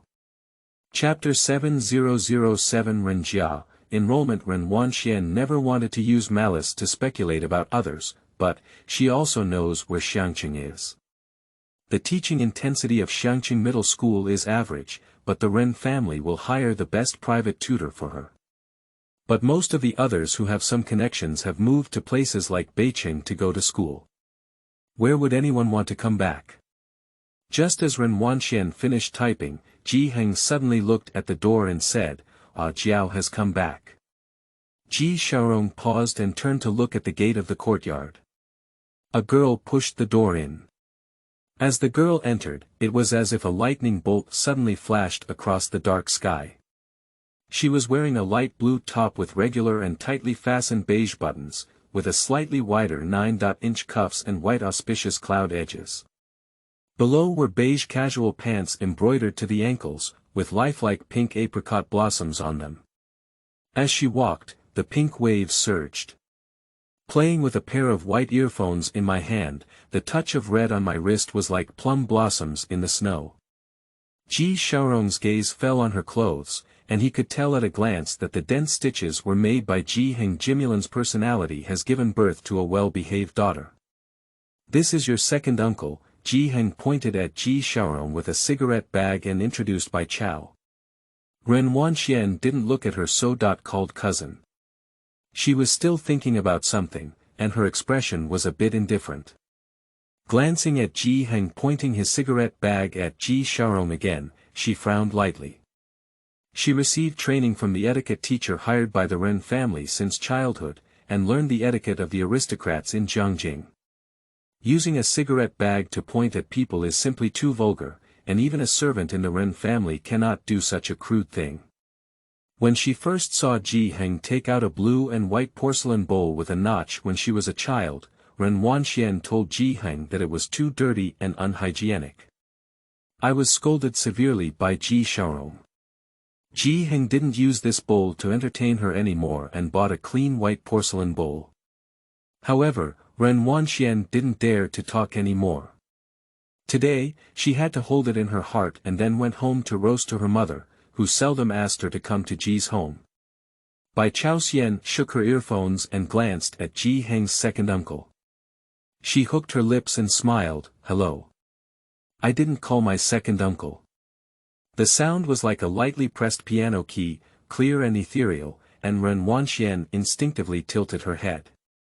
Seeing a pair of extremely beautiful eyes, there was a clear black and white distinction. Looking down, Ren Wanxian was dressed in clothes with a sense of antiquity. Before meeting her, she never thought that clothes that couldn't keep up with the trend could look so beautiful on her body. Even if Ren Wanxian doesn't want to admit this. She pinched her phone tightly. "It's rare to come back," Jiang didn't say much. He broke the silence and said to Ji Xiaorong, "I'll have dinner here tonight." Ren Wanxian withdrew her gaze and stood up with a cultured demeanor.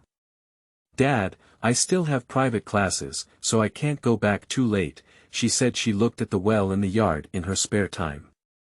"Ji's family's water is all from here, although the well looks clean, she really doesn't want to touch the water here.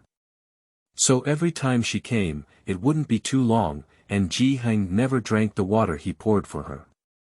Although Xiangqing is a bit off-center, most of the areas near Xiangqing have been replanned and disinfected tap water has been installed for the citizens a long time ago. Qingshui Street remains the same year after year, with no one starting construction and residents still using well water. Ren Wanxian has never seen anyone use well water in this era. Ji Xiaorong glanced at her and said, "Then you go back first. The driver is still waiting for you outside." By the way, Ji Xiaorong remembered something again. "Xian, this is your cousin. She is also in her third year of high school, and she is about to transfer her studies. You two can add a contact information." As he spoke, he looked at Bai Jian and said, "Ah Jian, Xian also studies science and has good grades. If you have any questions, you can ask her." Bai Chao lowered her head as she studied headphones. She decided to go back to her room and take a look, not knowing how the headphones work.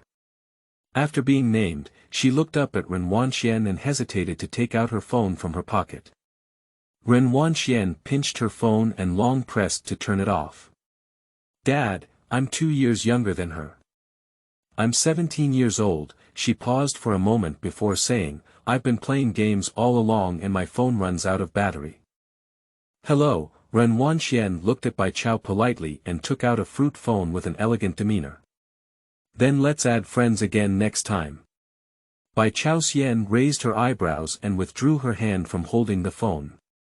"Sorry." Ji Xiaorong also fell silent for a while, then whispered to Ren Wanxian, "You're in high school, don't play games every day."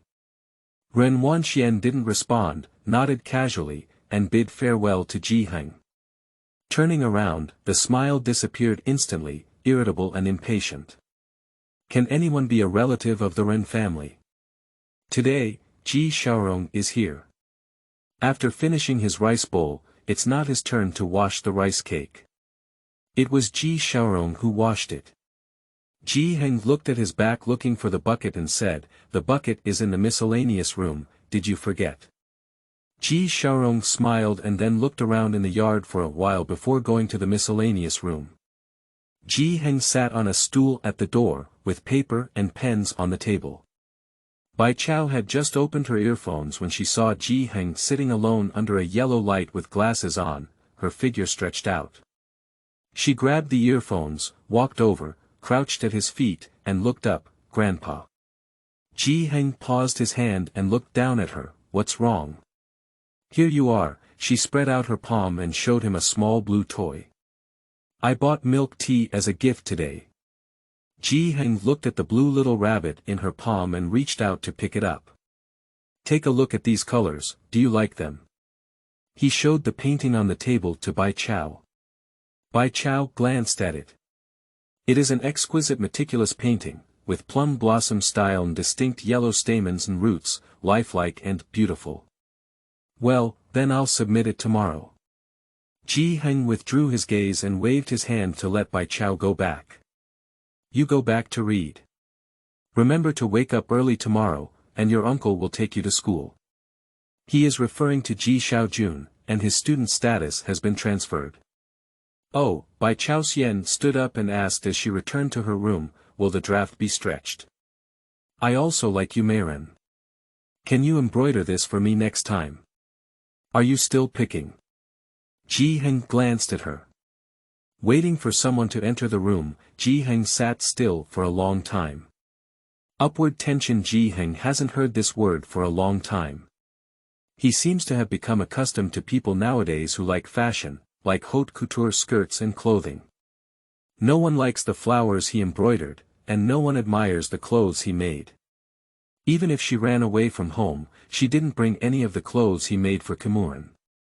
He looked at the back of the white grass and then lowered his head to look at the blue rabbit in his palm. Inside the house, Bai Cao, who didn't need to wash dishes, was in a good mood. She returned to her room and placed the opened headphones on the table. The first thing she did was search for the book that Jiang he had sent her. She opened 1000 Degrees and searched, Physics at Jiangjing University. However, the result was outrageous. There was everything, except for the book Jiangjing University in Jiangjing University Physics.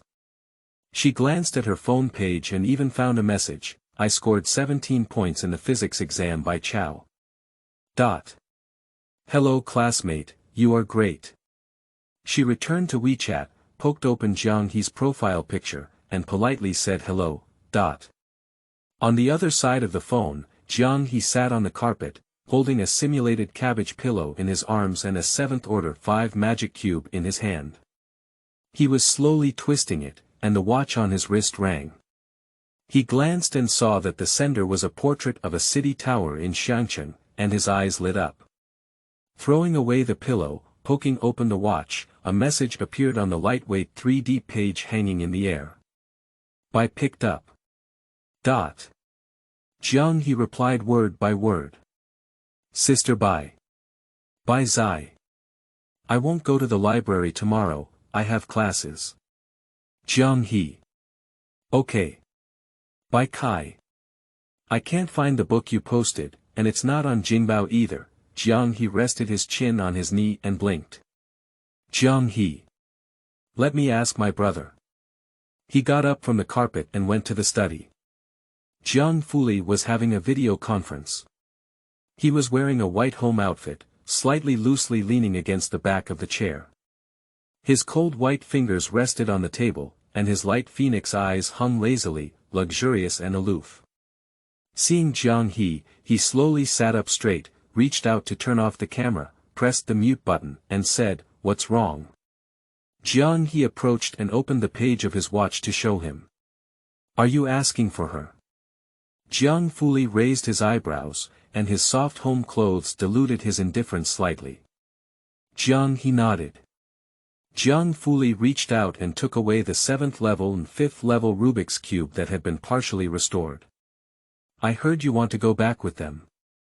Jiang he nodded again. Jiang Fuli slowly helped him recover to his original state, took a moment to glance at him, and said, No way. Jiang he looked at his Rubik's Cube and didn't nod this time. Go back to sleep. Jiang Fuli returned the Rubik's Cube to him, I'll have someone deliver the book tomorrow. The acceptance of his laboratory detector did not meet his requirements this time, and he needs a detector that can sensitively sense recoil nuclei. But now the detector medium in the laboratory is not large enough. So he is modifying the design drawings to ensure that the detector has a large scale and a very low detection energy lower limit, and the time is not very long. Coincidentally, Jiang he has recently found a playmate, so he doesn't have to worry about him. When Jiang he left, Jiang Fuli withdrew his gaze and turned on the camera and microphone again. He casually knocked on the table, calm and indifferent, keep going. The next day, Shangqing Middle School. Bai Jian, the largest high school in Xiangcheng, followed Ji Xiaojun to an office. In the office, Lu Lingxi was wearing glasses, with short hair and white hair that couldn't be hidden on her head. She looked at Bai Chao with a soft gaze and said, "Bai, can you tell the teacher why you want to switch to a science major? Why transfer?" Bai Caoxia half closed her eyes, her eyelashes slightly drooping, long and upturned, covering the dark soles of her eyes. If at first she just didn't want to see history, then now, curious, she spoke quietly.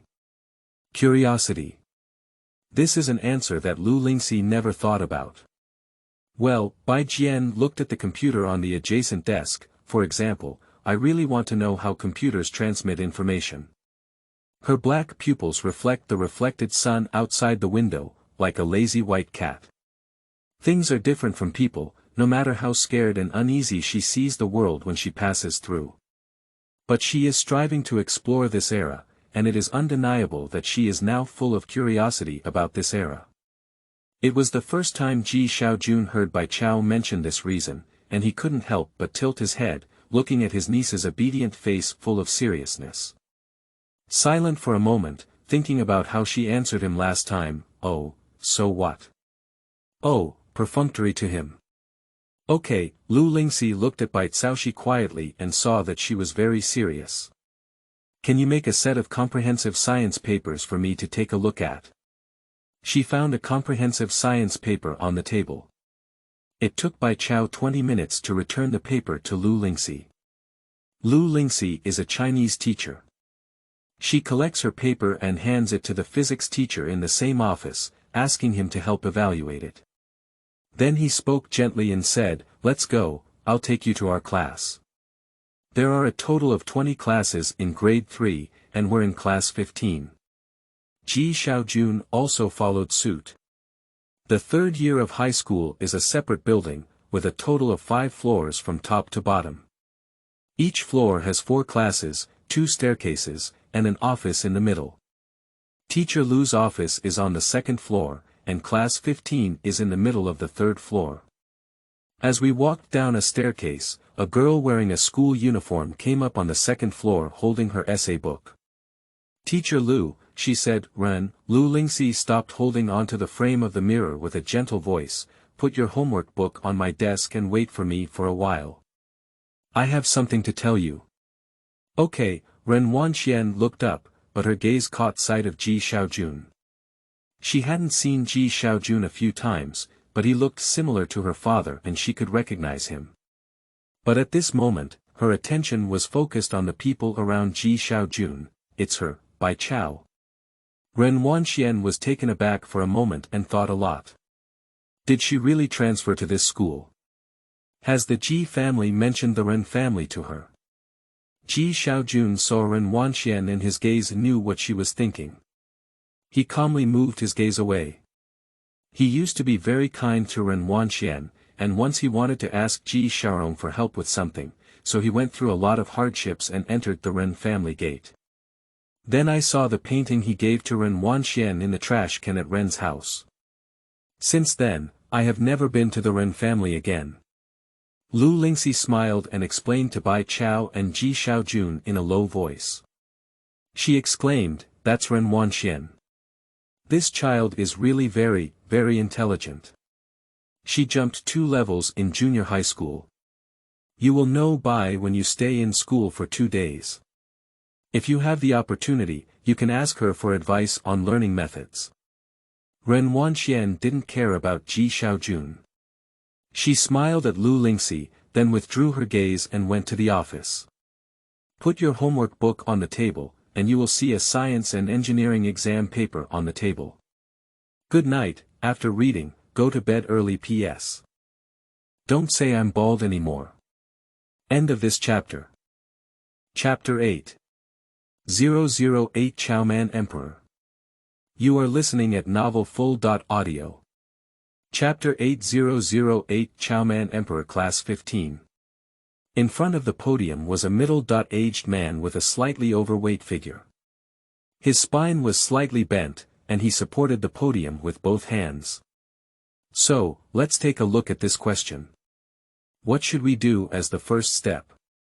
Let's set the coordinates of this moving point M and use trigonometric substitution to follow the trigonometric identity theorem, right? So what are we going to do next? Let's write down the coordinates of other points as well. Then it's obvious that they're all collinear. Can we write out the coordinates of point P? Is the slope of PQ already there? Isn't it very simple, right? The people in the class were drowsy, responding sparsely. Lu Lingxi knocked on the door and said, "Teacher Xia, I'm bringing new classmates over." Some students in class 15 lazily looked up. In the light, the new student was wearing a simple white cross-necked shirt with a small white flower embroidered on the collar, and below was a black horse-face skirt. White clothes and black skirts, black hair neatly coiled up with a wooden hairpin, without any other accessories on the body. Beautiful and lazy eyebrows, with an irresistible temperament. The math teacher seemed to have traveled through a moment, as if he was in the Imperial Academy, and towards him came his most spirited female disciple. She walked into the classroom and spoke in silence, "Hello everyone, my name is Bai Cao." The atmosphere exploded with a loud bang. Excuse me, classmate, which Lian are you?" A girl sitting behind excitedly raised her hand and asked. Bai Caoxia stood on the podium in a refined manner. Upon hearing this, she lazily tilted her head and said, "Caoxia from the Caoxia Emperor's family." Wow, cool. Some boys have even patted the table and started shouting. Some girls may seem calm and bow their heads, but in reality, they have picked up their phones and are crazily communicating in the group. "Alright, you kids all quiet down. You sit in the empty seat in the fourth group, Bai Cao," Lu Lingxi said with a smile. She looked at the girl by the window with her head lowered and her voice softened. "Sit with Yang Lin." Bai Cao walked towards the only empty spot in the class with a backpack in her hand. "If you need anything, you can come to me." Yang Lin, the desk mate of Bai Cao, whispered softly. After finishing speaking to her, she kept lowering her head to do her homework. "Thank you." Lu Lingxi returned to the office. "Wan Xian, I need you to write the bulletin board at the intersection later," said Ren Xian, who has been a renowned teacher since childhood and writes well. Lu Lingxi also has a preference for her. "Also, do you know about the Jiangjing preparatory camp?" Ren Xian nodded and said, "I know." She not only knows, but her grandfather is also actively communicating with a doctor from Jiangjing. Some schools use the software of the preparatory camp to practice questions for top students, Lu Lingxi said slowly. "Our school has a quota recently, and there is only one quota, so the school will decide who to give it to a month later. The quota for Jiangjing preparatory camp is simply a quasi-Jiangjing University student, and there are too few who can have this software quota." Ren Xian remembers that even Beijing No. 1 middle school only has 10. Unexpectedly, there was a quota at Xiangqing school. Ren Xian was very surprised and said, "I know Teacher Lu. I'll leave late after school, and there's training for you guys who can compete for spots. Just these two things, let's go back." Lu Lingxi smiled and asked her to leave. Lu Lingxi is not only the homeroom teacher of class 15, but also serves as the grade teacher for 3 classes of Chinese language.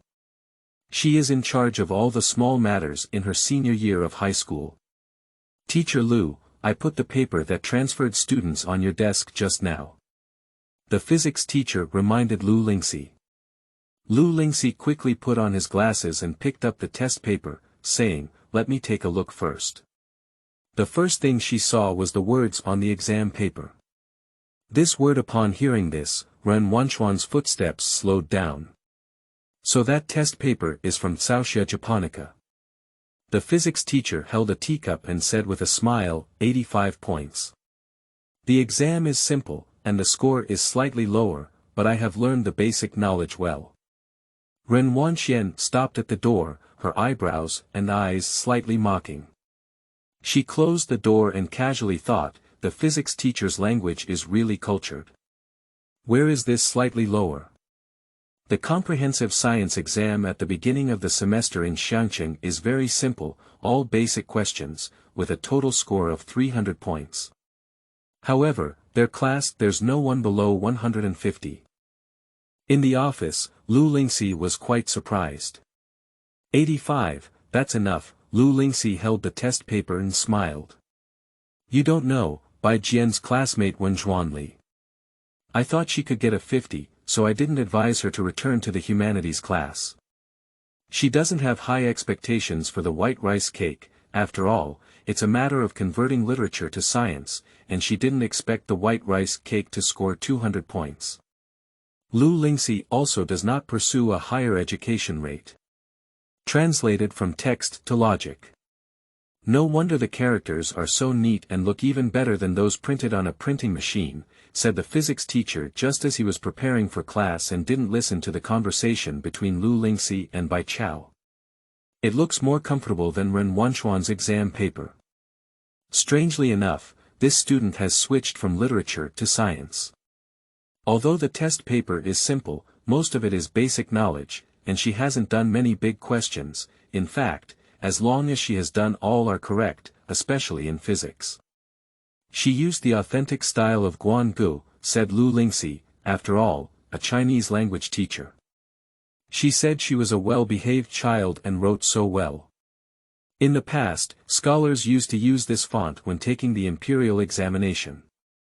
The previous top scorers all knew several types of calligraphy at the same time, but they all used the style of Guangu during the palace examination. Lu Lingxi never thought that Bai Cao would know several types of fonts, but now that children can learn one font, it is very qualitative. However, nowadays few people go to study the Liang style, and what they admire is the Liang style. Teacher Lu, don't worry too much, the physics teacher opened the teacup. Since she wants to learn science, she will definitely make progress. Don't look at her current score of only 85, I think she is not completely devoid of spirituality. If you don't believe what you see, she should be able to improve to 170 in the college entrance examination next year, and it is very likely that she will work hard for a second-tier university. He decided to pay more attention to this transfer student. Of course, they don't know. Transforming literature into science, being able to score 85 points on a regular difficulty test is indeed considered spirituality. In their minds, the most difficult thing for Caoxia Japonica is to transfer it from literature to science. After all, it is already very difficult to pass the exam with proper scores from literature to science. How could they have thought of it? These 85 points are completely the content of the 5 days study of Caoxia Japonica. As for many other things that haven't been written, it's entirely because someone hasn't started learning yet. Bai Caoxian has built a strong presence on the forum of Xiangqing Middle School on her own. Today, there are 10 posts in number 1 middle school, and 8 of them are all about Emperor Caoman. I don't know about these white rice cakes, although they are good looking, there is a difficult to integrate aura around her. Like her desk mate Yang Lin, she looks like a top student either reading or practicing exercises. With the aura of a top student, others dare not go and chat. School ends in the afternoon. Bai Caoxian only measured her size today, and it will take 2 days for her school uniform to be issued. In the vast sea of school uniforms, only she is wearing her own clothes, taller than ordinary girls, clean and cool, standing out among the crowd. Jiang he squatted in the corner of the street across from him, and at a glance, he saw the sparkling white grass in the crowd. Why is he alone? Bai Cao didn't see the person who had followed Jiang he before, so she took him to the milk tea shop around the corner. My brother will pick me up later. Just after school, there were many people at the milk tea shop, and the two of them waited for a while before they became less. Bai Cao found a quiet table and sat down with Jiang he. Bai, the clerk handed 2 cups of cherry fruit tea to Bai Caoxia. Your milk tea is ready, the straw is on the left, take it yourself. Bai Cao recognized it as her desk mate, Yang Lin. Bai Cao looked at the fruit pulp in the milk tea, which was obviously more abundant than others. She bent her eyes and said vividly, "Thank you." She pulled out 2 straws and noticed in the afterglow that there seemed to be a bluish-purple patch on Yang Lin's exposed arm. What are you? Bai Cao withdrew her gaze and went back to give milk tea to Jiang. The opponent took out a colorful round ball. Jiang took a shallow sip and said, 7 levels and 5 magic cubes. He is already able to restore the central color block, but he is not proficient in it later. Last night, he looked at Jiang Fuli's quick twist restoration formula and is working hard to replicate it. Bai Cao opened her backpack and took out a large object. She had never seen the Rubik's Cube before and said, "Are you restoring the color of this ball?" Jiang nodded and was dissatisfied with his speed. "My brother will be able to restore it quickly, but it will take me 2 hours, he said, puff. The boy next door who just arrived with a basketball sprayed lemon tea. "Isn't it, little brother?" The boy turned his foot and turned to his side. He was wearing a school uniform, with handsome and sunny features, and a sincere advice on his face. "Don't say such things in a calm tone. Please understand ordinary high school students." Jiang glanced at him but didn't speak. "Boy. What kind of gaze are you giving?" "What kind of gaze?" "Hi," the boy choked on him and greeted Bai Caoxia, introducing himself. "Bai, I'm you. Zhang Xiai's." Bai Jian knew, and this was her back table. She remembers every person who introduces herself. Zhang Xiai scratched his hair and said, "So you heard us talking," Mom Lu said. "If you have anything in the future, just come to me. I am the sports commissioner." Their class manager, Lu Lingxi, is called Lu Mama. As Zhang Xiai spoke, he saw a lump of something brought out by the white rice cake. It seems like an electric motor. Bai Caoxia inserted the straw with one hand and played with the motor coil with the other. "What's wrong?" Zhang Xiai's. How could someone carry this thing in their backpack? He bid farewell to Bai Cao with a puzzled expression and walked out of the milk tea shop. A group of boys waiting for him outside asked him if he needed the contact information of the transfer student. The transfer student acted recklessly and could only observe from a distance. "Ask again tomorrow." Zhang Xiai hugged his shoulder and the two of them sighed kindly. "I can rest assured with you in the world. Brothers are just about to be moved." Zhang Xiai said, That's great. I'm not the only one who's useless." It's getting dark, at the school gate. The top students who received the top student training together have just finished their classes. Ren Jia has a dedicated person to pick up and drop off from school. She is holding her phone and talking to the driver. "I have finished my tutoring class, you come." Looking at the intersection at the corner, there was a girl sitting under the street lamp, waiting for something. "The school is so big, why have you encountered Bai Cao repeatedly? Is there such a coincidence?" Ren Jia suddenly felt a little irritable. She looked at the other person's back, pondered for a while, and instructed the driver, "Drive the car to the back door, I'll wait for you at the back door." "What's wrong?" the boy beside her asked her. "It's nothing." Ren Jia shook her head and didn't want to mention Bai Cao at all. "Let's go to the back door." She turned around coldly and re-entered the school gate. The boy nodded thoughtfully and turned around, only glancing faintly at the intersection at the corner. "Then I'll have the driver wait for me at the back door," he said, "and at the crossroads." "When will your brother come?" Bai Cao and Jiang sat on the roadside, waiting for the traffic to come and go. The street lights light up in rows. Jiang reluctantly pressed his watch and said, "There are still 10 minutes left." "Okay." Bai Cao lazily leaned against the street lamp post and flipped out the coil to play with. When Jiang Fuli came to pick up Jiang what he saw was this scene. The girl sat loosely on the roadside, her ink hair casually pulled up by a gray-brown wooden hairpin, and her hands were particularly elegant in manipulating the motor. The rough motor in her hand was more like a work of art. She has excellent facial features, and her drooping eyebrows and eyes exude a hint of laziness. At that moment, it seemed like the moonlight was also caring for her, a hazy feeling soaked by the moonlight.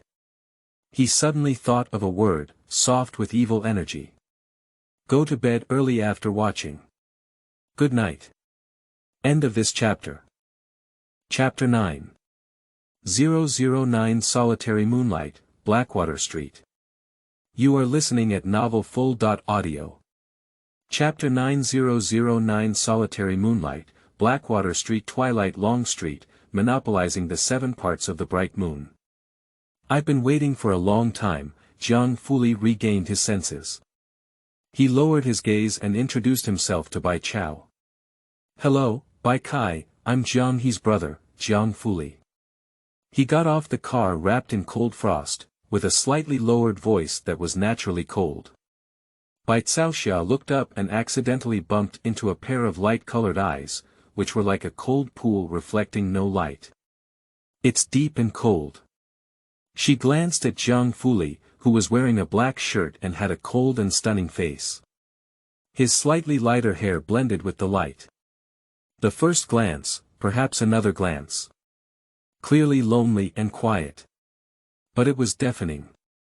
After a while, Bai Cao slowly opened her mouth and said, "Give me a reason not to harm you." Jiang Fuli rarely reveals his true emotions in front of others, and this is the first time he has been stunned in front of others. Jiang he looked up and sneered, "Sister Bai's name is Bai Cao." Jiang Fuli. Firstly, would you like to take a look at what you have noted in your notes? Sorry, Jiang Fuli chuckled lightly as he realized what had happened. His usually indifferent phoenix eyes were mixed with a hint of a smile. Jiang he is sensitive to numbers, but he hasn't been to kindergarten, so. He paused for a moment and briefly commented, he is semi-illiterate. The white catnip coldly swept towards Jiang he. Jiang he, who has autism spectrum disorder and exceptional intelligence in digital geometry, said, He withdrew his gaze expressionlessly and swiftly covered his watch. Did it come off the fan? Jiang Fu, holding a book in his other hand, was curled up into a cylindrical shape by him. He squatted next to Bai Cao, took her motor, lowered his eyes, and carefully looked at it. It should be a capacitance problem. Use a multimeter to see which wire has no resistance value and fix it. That is a hand that is like an artwork, with a white jade-like luster, slender joints, and symmetrical and smooth lines that rotate and blend, giving off a faint and refreshing aura. A multimeter. Bai Caoxian withdrew her deadly gaze from Jiang he, her chin resting on her lap, and she lazily tilted her head. I wanted to buy it before, but my grandfather didn't let me demolish the house. I stole it from his room. She had no other emotions on her face, her black pupils reflecting the light of the street lamp above her, lazy and beautiful. I just want to secretly dismantle the electric fan motor. I can imagine how adorable she is to steal and dismantle things from her parents. Perhaps the parents have to turn a blind eye and helplessly cooperate to watch her steal. I have it, I'll bring it to you in a few days. Jiang Fuli thought of the scene and felt a big cat lazily reaching out its paw to scratch him. I have a physics laboratory where all kinds of experimental equipment are available, making it very convenient to do experiments. Jiang he rarely has people he can get close to, and there are even 7 days when he doesn't say a word. Caratia japonica is a very unique presence in Jianghe.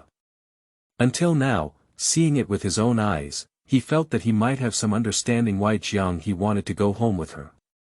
Bai Caoxia blinked her eyes.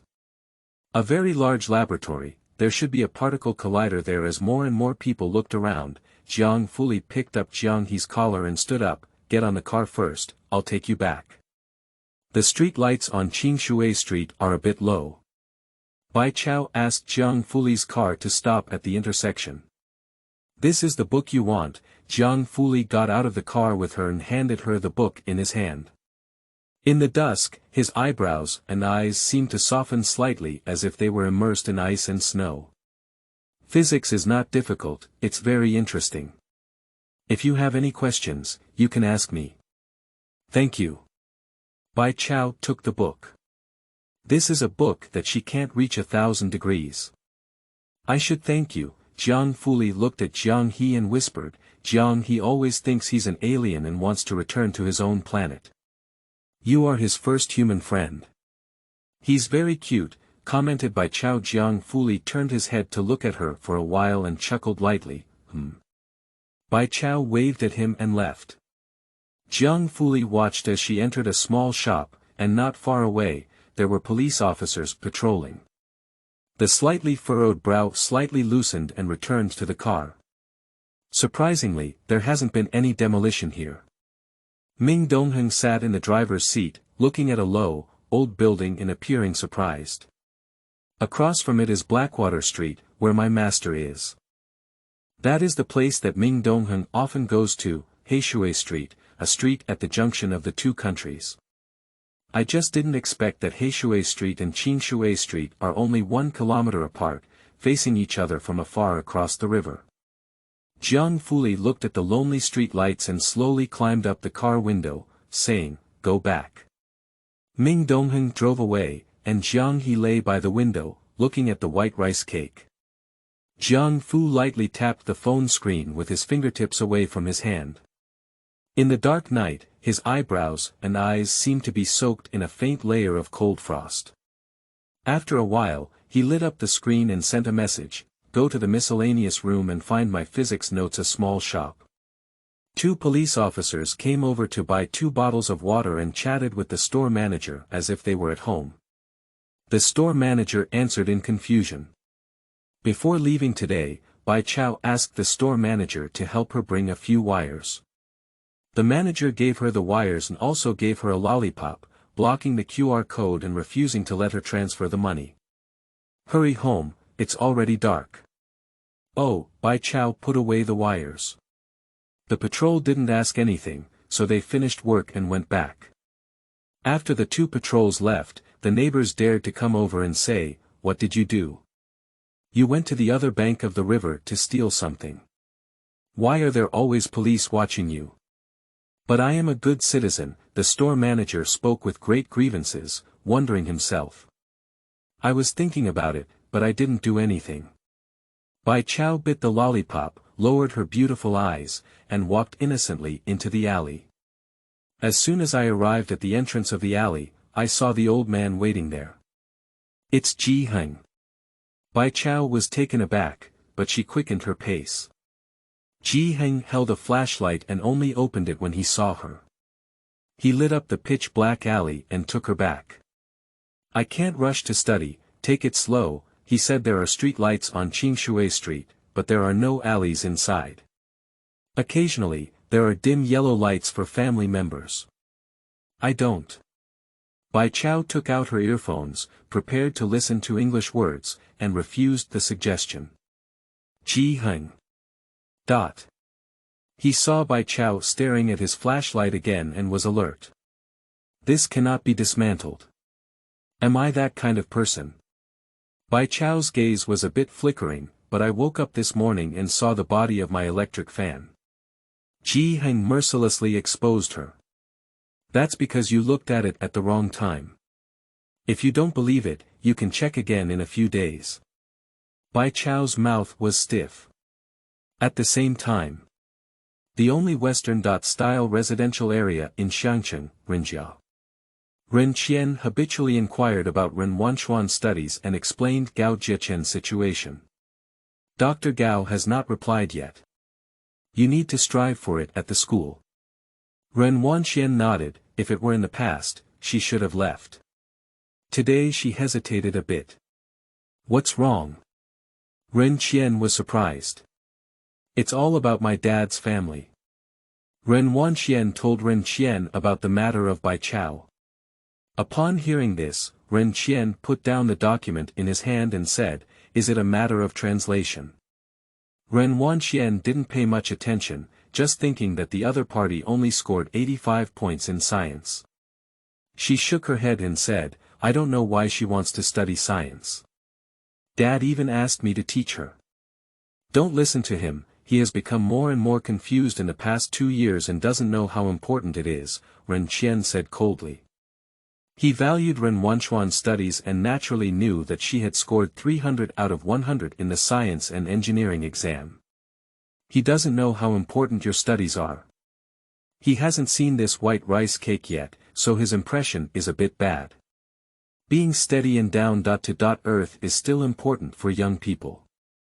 Ren Wanxian quickly rubbed Ren Qian's shoulder and said, "Don't be angry.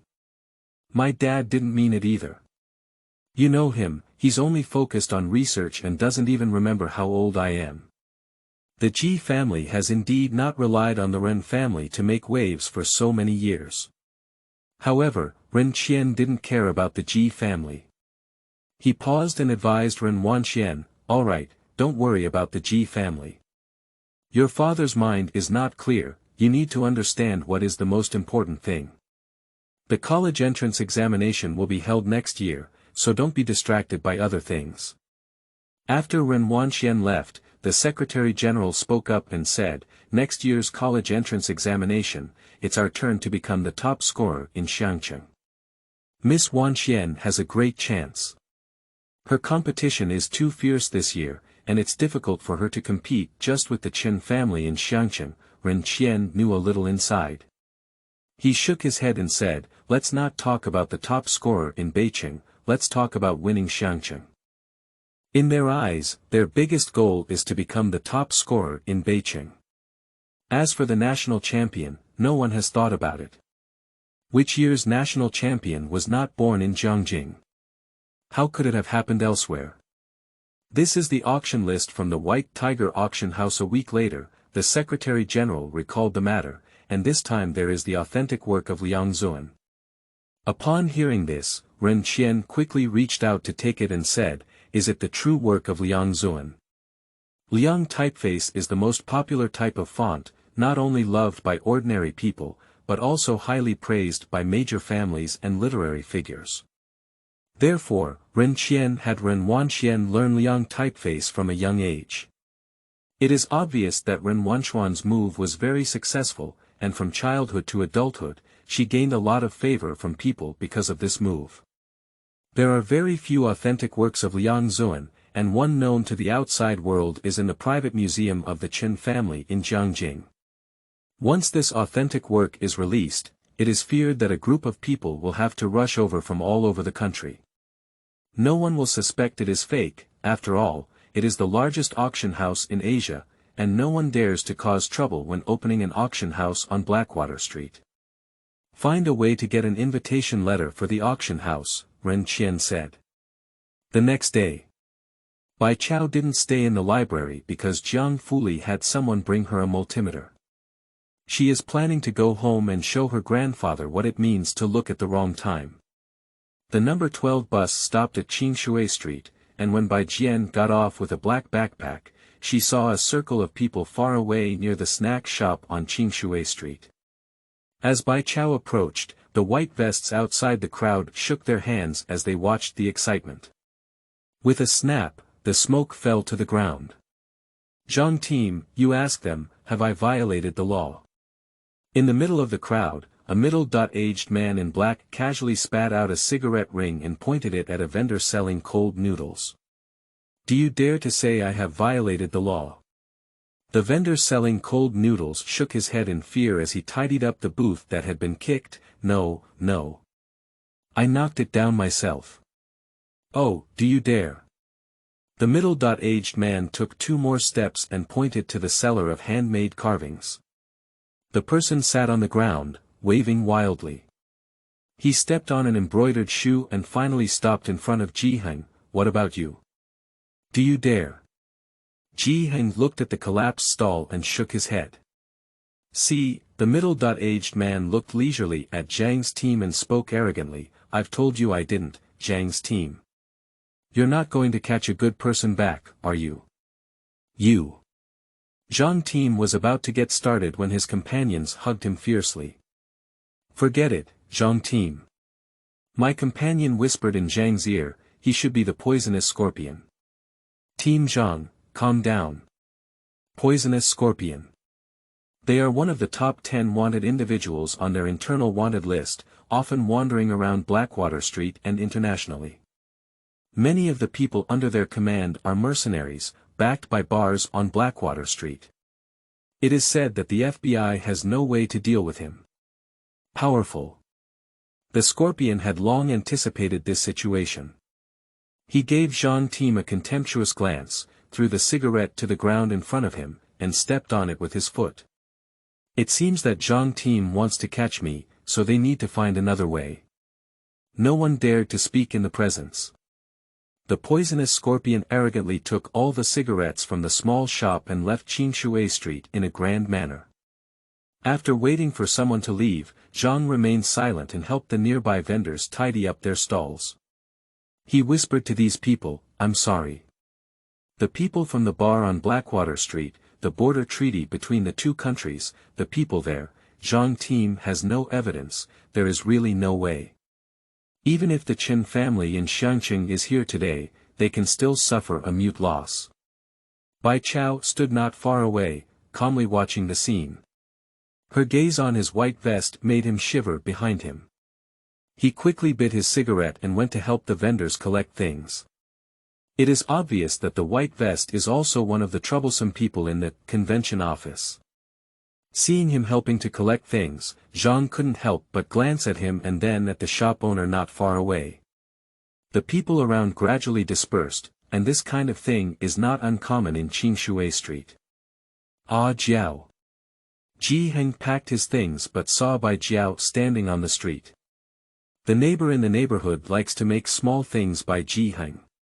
He would set up a stall every few days, and Bai Cao would study in the library very late every day. This was the first time he had seen him set up a stall. Bai Cao calmly responded and reached out to take Jiang's things. "It's okay, my grandfather is used to spending money in eliminating disasters," Jiang said today, holding a cigarette bag. "This kind of thing doesn't happen very often. He's from across the street and doesn't come here often. You should be careful when you go out in the future. As ordinary people, we should try to avoid offending them as much as possible." He comforted the white grass. Bai Cao let out a well-behaved once again, but her pitch-black eyes became even cooler. Jiang is very reassured about her. At 11 o'clock in the evening, the lights in Jiang's room went out, and in Bai Cao's room, she tightened the last screw on the electric fan. "Then grab your phone and gently close the door to go out." Passing through the bridge at the end of Qingshui Street, a street stretches before us, golden and magnificent. Although it is 10 o'clock at night, it is as bright as day. The entrance is written in 2 languages, Qingshui Street. The white vest had been waiting here for a long time, and as soon as I looked up, I saw the girl in a moonlight white dress that was out of place with the street. "Sister," Bai Vest leaned up and handed Bai Cao a cigarette, then lit a fire. Bai Caoxia held a slender cigarette between her fingers, very casually. As the flames rolled over and the smoke rose, she lazily tilted her head and said, "Where is he?" "White Vest. I can prove that when I knew Poison Scorpion, he had no brain. He, good night." End of this chapter. Chapter 10. 010 Saving People, Crown Prince Class. You are listening at novelfull.audio. Chapter 10. 010 Saving People, Crown Prince Class. Qinglong Bar. The bridge near Qingshui Street covers a wide area. Poisonous Scorpion is the most skilled thug in Qinglong Bar. He is well known on this street because he is not dangerous, and most people are afraid of him, so few people dare to cause trouble in the bar. Sitting in the lounge inside the bar, I just lit a cigarette and bit it. Bang! The door was opened by someone. The poisonous Scorpion casually looked up and saw the white vest. He stood behind a young girl. "Oh, Mao Xiao." Obviously, he knew Bai Vest and just called out, "Mao Xiao," without much respect in his tone. Poisonous Scorpion looked straight at the girl behind him and said, "Are you here to show filial piety to me?" Don't worry, Mao Xiao.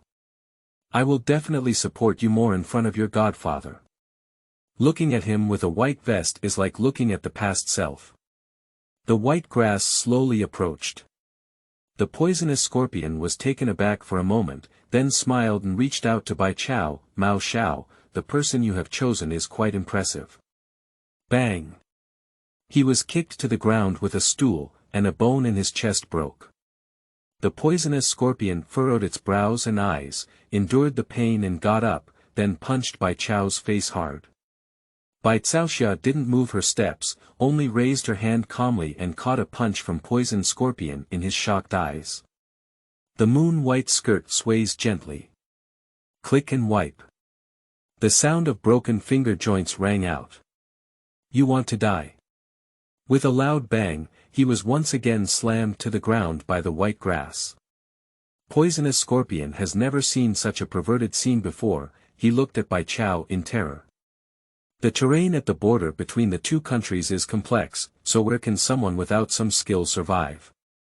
His skills can be said to be very good, but in fact, few people know that when he ventured internationally, the FBI had no choice but to target him, which is why he was favored by bar owners. As the top hitter at Qinglong Bar, even if that number one moves in the fighting arena, he will waste some effort. The poisonous scorpion exhales more and inhales less, making it difficult for him to get up on the ground. Have I ever offended you? He is smart. He can live so long with such arrogance, because he offends people who are not worth mentioning. At present, the girl can pinch him like Mantu. It is definitely not unknown.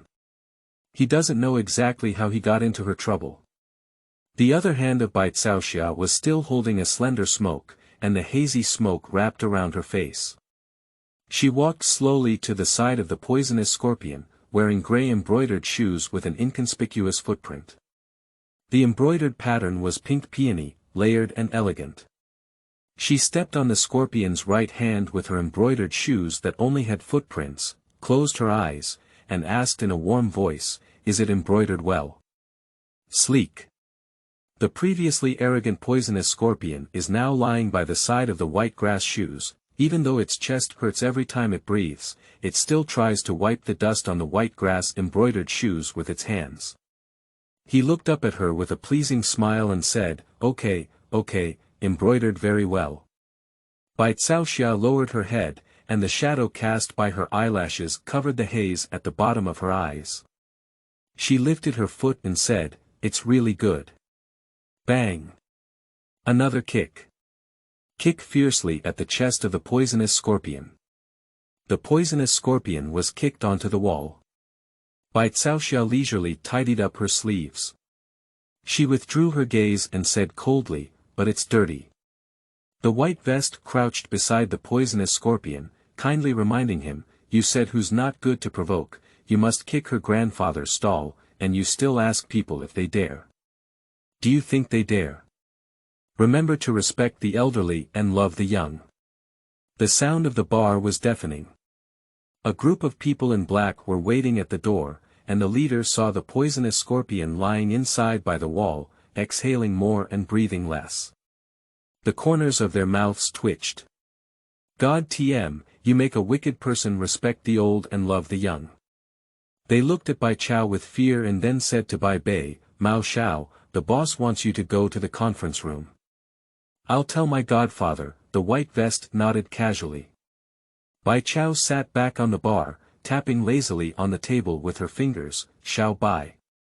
The white vest immediately approached and ordered a glass of wine for her, saying, "Sister, my surname is Mao." "Oh, Xiao Mao," Bai Cao nodded lazily, "thank you today, but I won't drink. I'll go back." "Sister, will you stop playing for a while?" Bai Caoxian took out a wooden hairpin and slowly rolled up her hair. Her low furrowed eyebrows and eyes were hazy and casual, saying, "No, tomorrow morning at 8 o'clock. White vest, no, Mao Kun. Beside me, there was a young man who had seen Bai Cao for the first time and couldn't help but blush. Xiao Mao felt anxious at the moment and slammed his head hard, saying, "What are you looking at?" "Ah. What are you looking at? You damn, hold back any thoughts you have for me." Qingshui Street. The night was dark and the wind was high, and Bai Caoxia took out her earphones to memorize English words. At around 1 o'clock in the morning, there was a faint sound of fighting coming from the narrow and black alley ahead, and ordinary people should take a detour.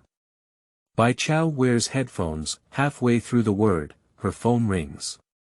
It's Mao Kuan. She picked it up and calmly walked through them. It's 3 men with blonde hair and blue eyes. Due to the girl's excessive calmness, they were clearly stunned. The next second, one person regained their senses and made a move to grab the neck of Bai Cao. Bai Cao tilted her head and reached out to grab the person's hand. "Sister." Mao Kuan's voice rang out. Bai Cao looked at the blue-eyed person and then lowered her head to look at the person lying in the corner. "Wait a moment," she said to Mao Kuan and stuffed her phone back into her pocket. Then suddenly pulled the blue-eyed man in front of him. The fist wind blew away the scattered bangs on both sides of her, revealing her cold eyes. Bai Cao did not retreat, but clenched her fist with the other hand and fiercely smashed it at the other person who wanted to move her. Less than 3 minutes. 3 people lay at her feet. Bai Cao took out her phone from her pocket and lazily leaned against the wall. "Say," she said, "ah." "Oh," Mao Kuan on the other end of the phone wiped his face. "There's an auction here in a few days. Do you want to come and play?" "No," Bai Cao hung up, her eyelashes drooping. She put on her headphones again and found English words. "Hello." The bloody person lying in the corner spoke to her, trembling as he reached into his pocket and pulled out a cigarette case, wanting to find a cigarette to bite. "Thank you, leave a contact information." Bai Cao lowered her head and glanced at him. "His legs are still bleeding non-stop." Her gaze was fixed on the gilded lettering beside him. The man saw her gaze and moved his right hand, but he didn't know where the wound was. He hissed and said, "Do you want this?" Liang Zuan's authentic work, although precious, is not as precious as mine. If you want it, take it away. I can do anything else for you as long as you don't want to live on the moon. I don't know which character touched Bai Cao. She squatted down, turned on the flashlight on her phone, and lit up the framed text next to the man. For a while, Bai Cao's gaze lazily fell on the man's bleeding leg. She lowered her head slightly and reached out to grab the man's injured leg. "What are you doing?" The man was taken aback and quickly spoke up, "This is a gunshot wound. My personal doctor will be here soon. Don't touch him recklessly. I don't want to be disabled right now." As he spoke, his legs suddenly stopped bleeding. Even the pain was reduced by half. Bai Cao stood up and reopened the English word page, walking back. "Hello." The man shook his mind for a moment and saw that she hadn't taken the mounting script. He couldn't help but call out to her, "Don't you want Liang Zuanjinji?" The girl who didn't pay much attention to him stopped, and the moonlight gently soaked her. After memorizing a word, she turned her head and said, "Who told you this is authentic?" The man was taken aback and said, "This has been assessed by experts." The girl withdrew her gaze and her figure disappeared around the corner. The voice coming from the dark night was blurry and silent.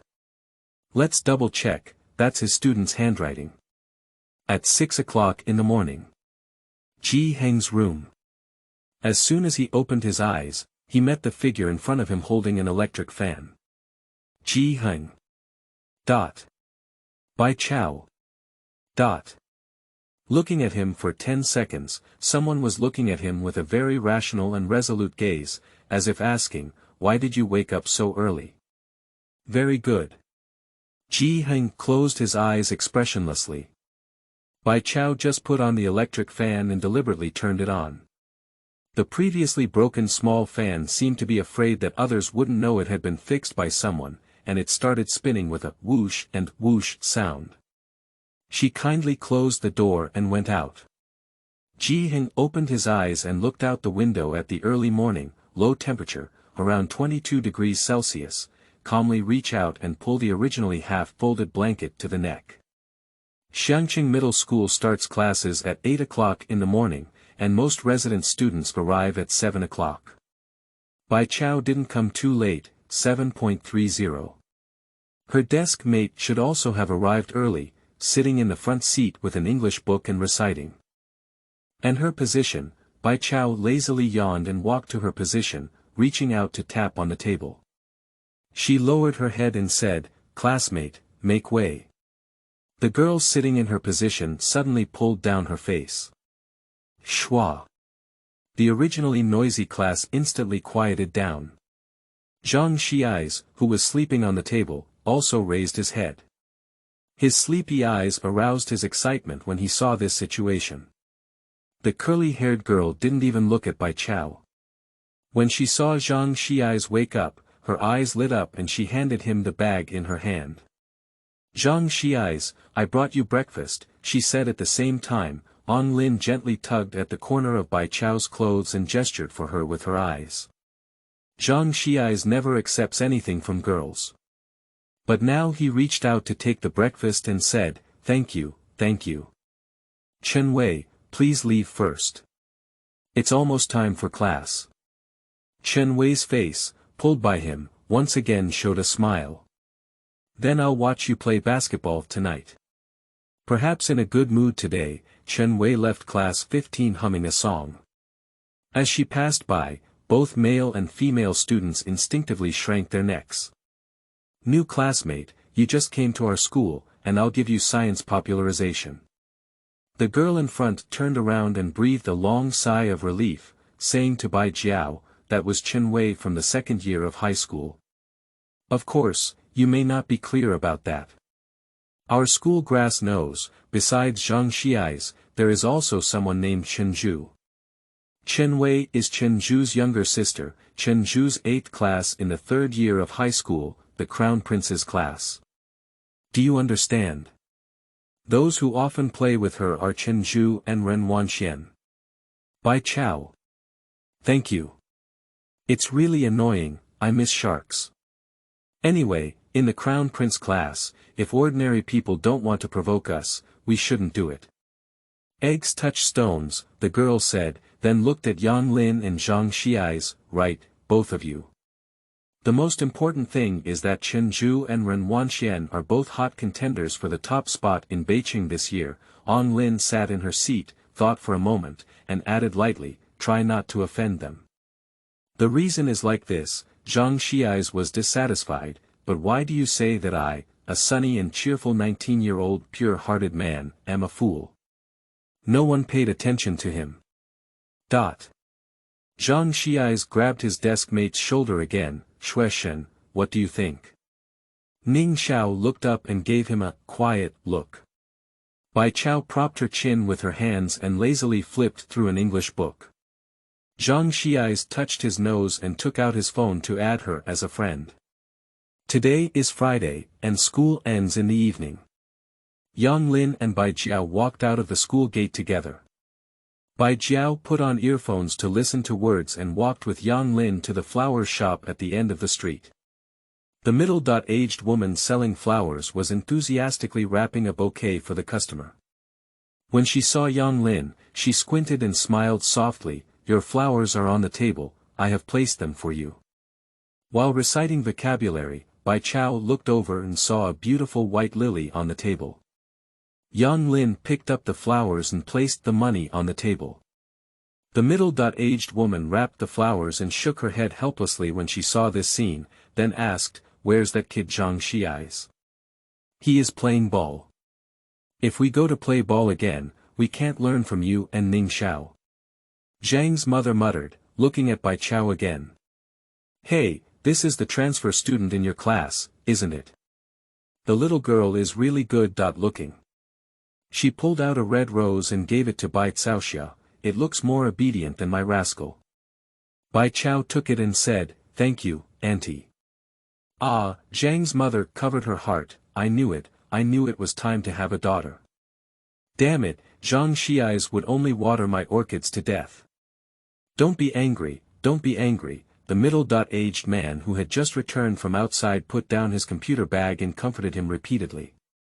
At night, we argued and pretended to be cold-headed. We went back to our room and asked him to do housework alone for 7 days.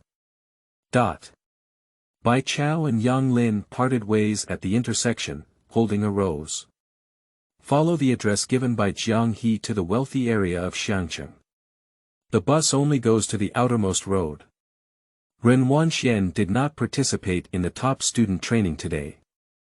There was a distinguished guest at home today, and Ren Qian notified her in advance. As she passed by the outskirts of the wealthy district, she caught a glimpse of a person not far away. Stop. The boy in the front seat looked faintly at the rearview mirror and said, "What's wrong?" Ren Wanxian shook her head, she didn't speak. Brush. The car stopped in front of Bai Chao. The car window lowered, revealing Ren Wanxuan's restless face. She looked at Bai Chao with a hint of sarcasm that seemed to have penetrated her. "What are you waiting for here? Our classmate Xiaomao finally has a name that is spicy. Don't guess, hee hee hee hee, good night, end of this chapter."